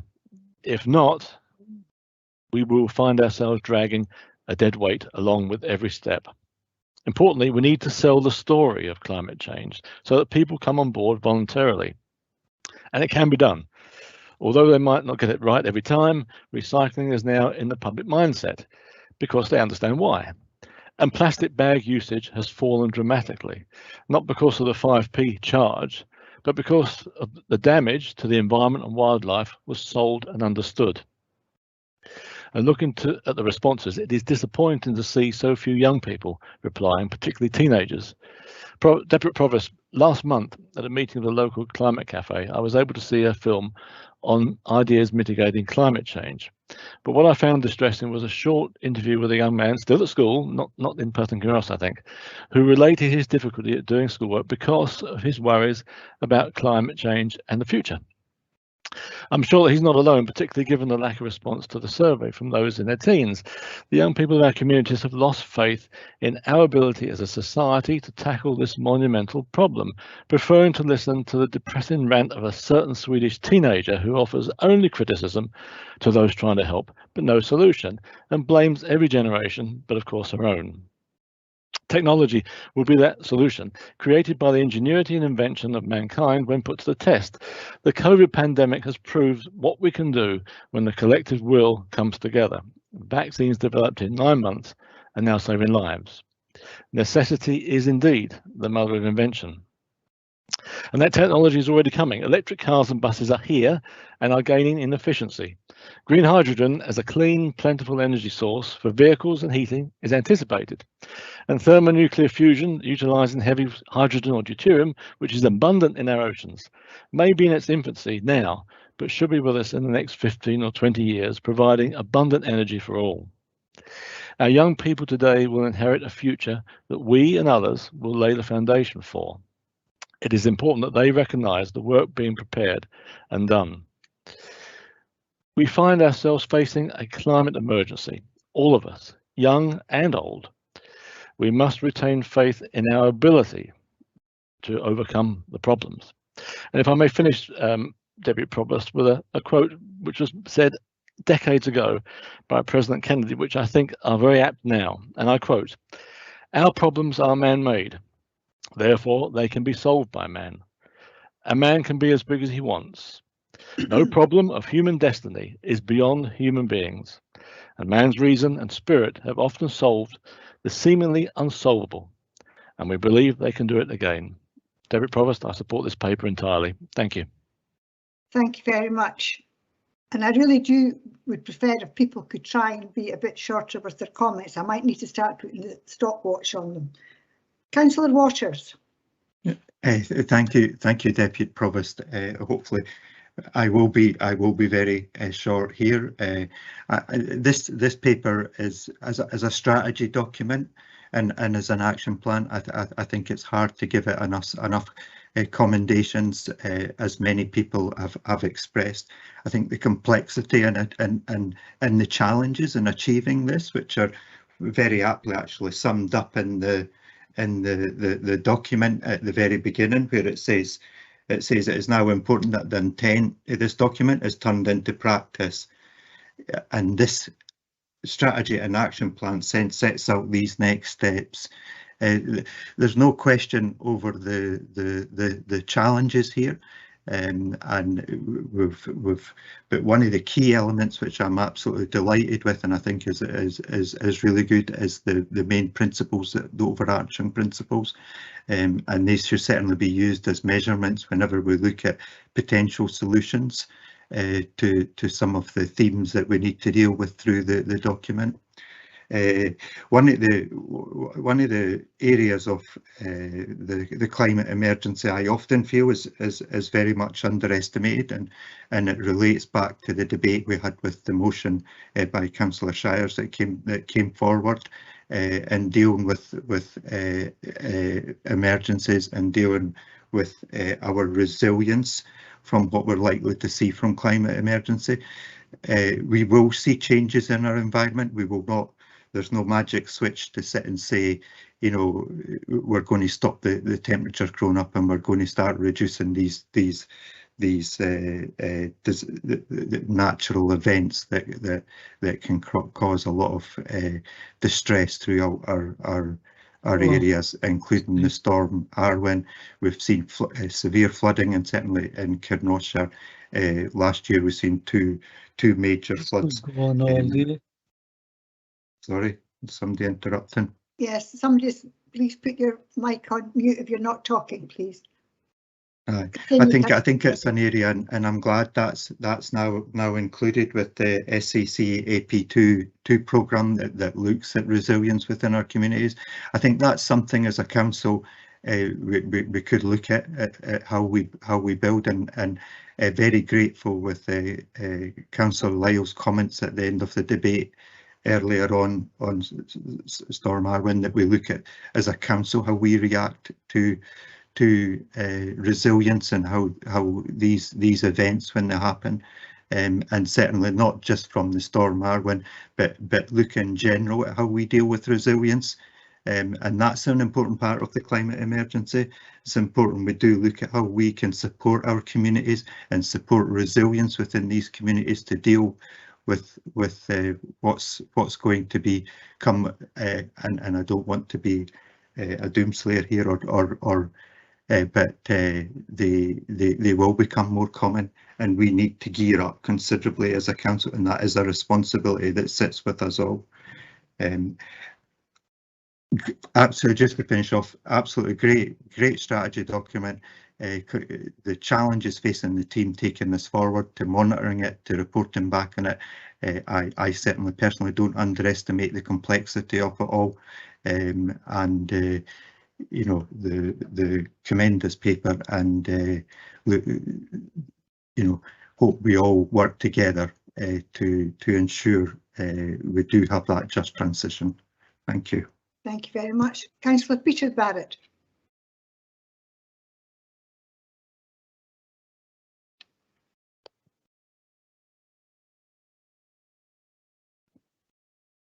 Thanks, Deputy Provost, and I'd like to say from the outset that some of us expect the stopwatch to be on us at all times in accordance with the standing orders, and I think that's also why some of us prepare and do the homework in order to be able to speak to time. It's maybe something that Councillor Grant Lane doesn't recognise. Deputy Provost, I want to say that a just transition may be a difficult task for some people to grasp, but it's not a new concept, and it's not a difficult concept to find out information about. A just transition for workers and communities as the world's economy responds to climate change was included as part of the 2015 Paris Agreement on climate change. So it's nothing new. It is about ensuring that the costs of transition are not falling on the weakest in society, and those less able to bear the increased costs associated with tackling the climate change emergency. And that means devising affordable and fair solutions to modal shift, having affordable public transport to meet the enormous challenge that confronts us. The report highlights the need for public transport volumes to be trebled by 2030.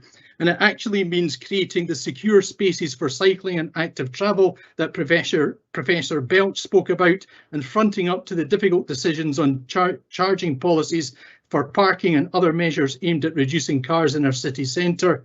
And it does mean supporting the transition whilst retaining the skills and contribution to the economy of our oil sector workforce away from fossil fuels and towards renewables and clean green technologies and industries. And I would have thought that that was something that Councillor Forbes would have been acutely aware of. Thank you. Councillor McCall. Thank you, Deputy Convener. Deputy Provost, sorry. First of all, thank you to the officers for bringing forward this very comprehensive paper, and also thank you to my colleagues, Councillor Sarwar and Councillor Waters, who initially brought forward the motion to Council a while ago to recognise that we have a climate emergency. I think a lot of thanks needs to go to them for kicking this whole thing off. But in the interest of brevity, I will keep my next comment short. I would like to suggest to officers that they have a look at the internal governance, around procurement, and also to look at the evaluation criteria that they use, so that we can work with our local supply chains and national supply chains to help drive these environmental improvements throughout the whole supply chain, and that will also help us meet our own climate targets. Thank you. Thank you very much. Councillor Forbes.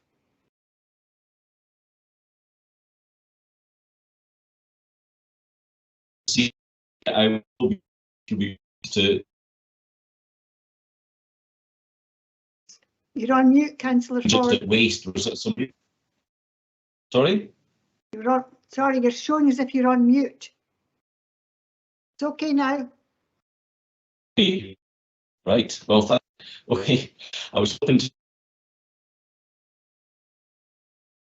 Just wanted to comment on some of the questions that were asked and some of the responses, particularly interested in waste. I was pleased to see that so many people are happy with access to recycling centres, and so many people are happy with the education that we're providing for them in terms of waste, which we've already. So I'd just like to thank Sheila Best and her team for the work they've done there.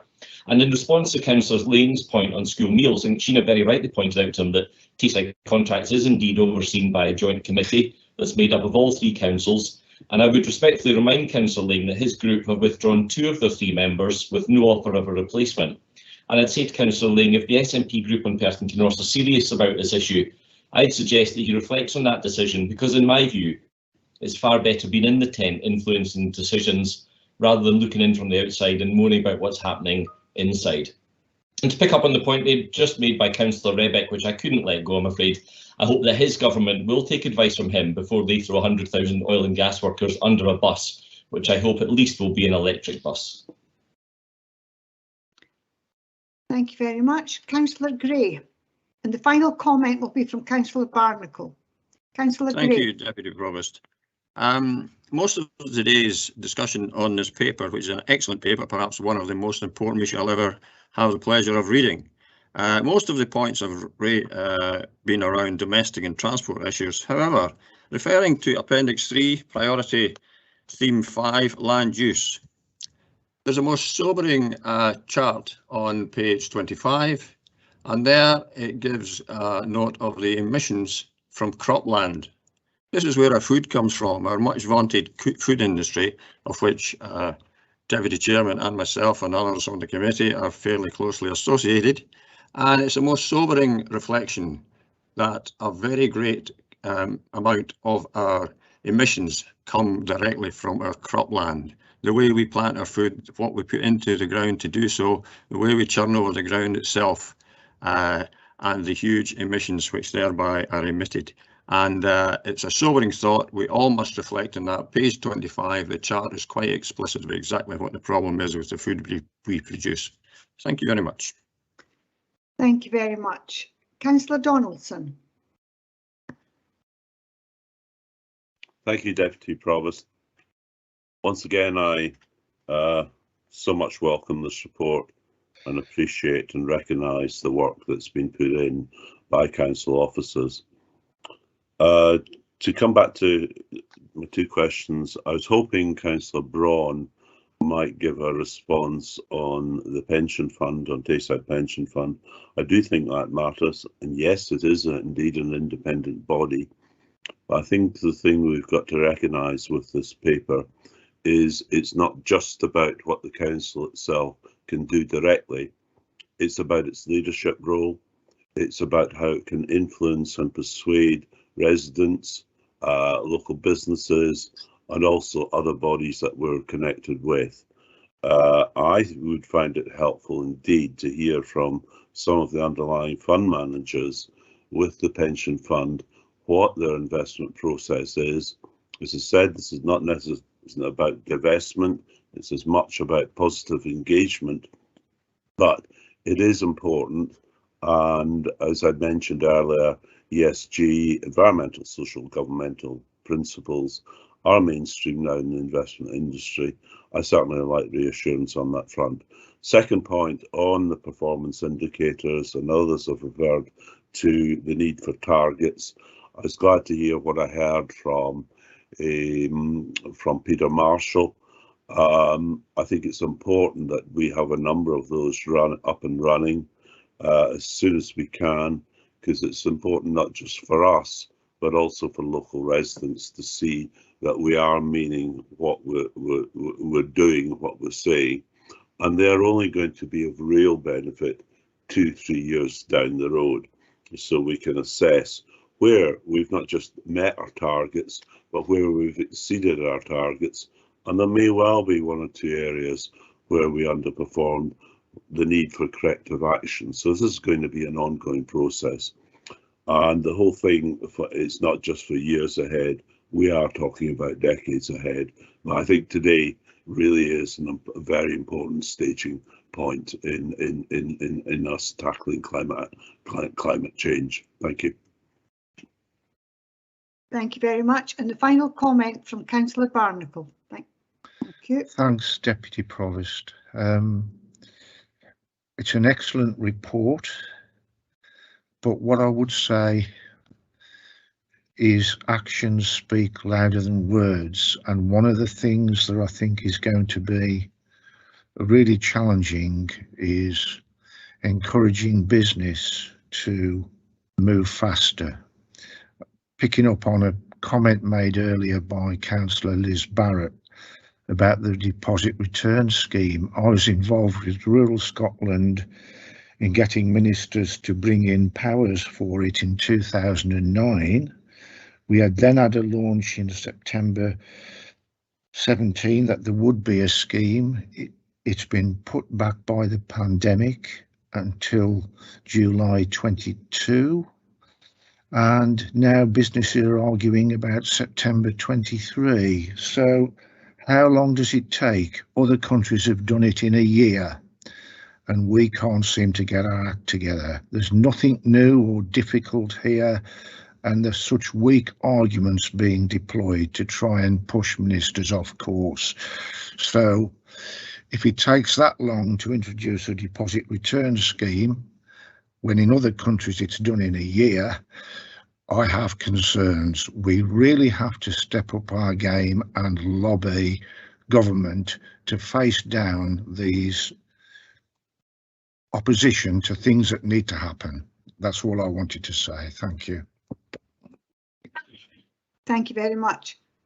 I see no one else wishing to make a comment, but I did actually say that was the end of the comments. So I too would like to thank the council officers for bringing this paper today. It's a very important paper, and I'm delighted to hear that most people are happy with the paper, and it's good to hear such good comments. So we're happy to agree with this paper.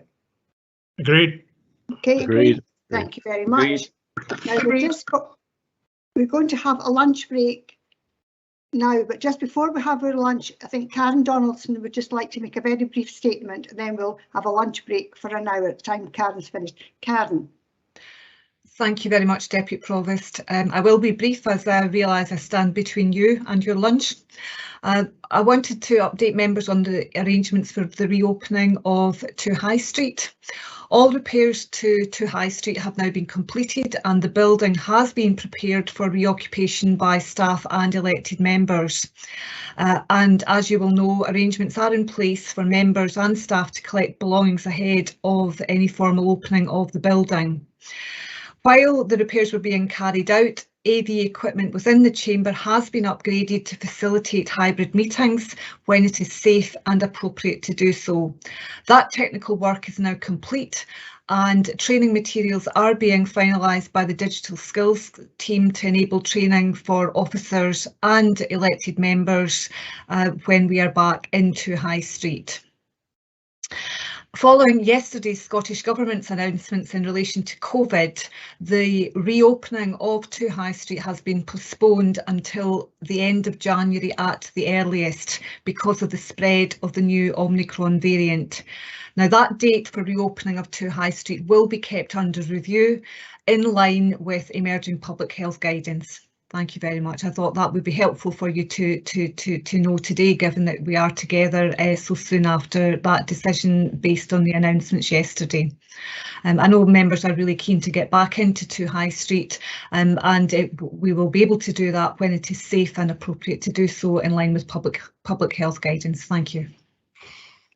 Thank you very much. Councillor Lane, I'm not wanting this to go into a question session. If it's one, can it be asked offline? Because we're not having a debate about this. This is Provost, Deputy Provost, it's not a question on that. It's a question about, it was to yourself. I just want, before we went to recess, just asking, if you don't mind, if is it still intended to complete this agenda before 5 o'clock tonight? That was the question I was wanting to ask. Well, Councillor Lang, I could answer that very briefly. It's in your hands whether this agenda is finished by 5 o'clock today. I don't think it's in my hands, No, convener. You're the deputy convener. You control the meeting, so it's definitely not in my hands. Thank you. I wasn't meaning you personally, Councillor Lang. This could be discussed at lunchtime, but at the moment we're going to have a lunch break and we will be back at 2:15 to start the meeting again. 1 hour lunch break because it's fair to the officers and those who are producing this meeting today. So 2:15 we will resume.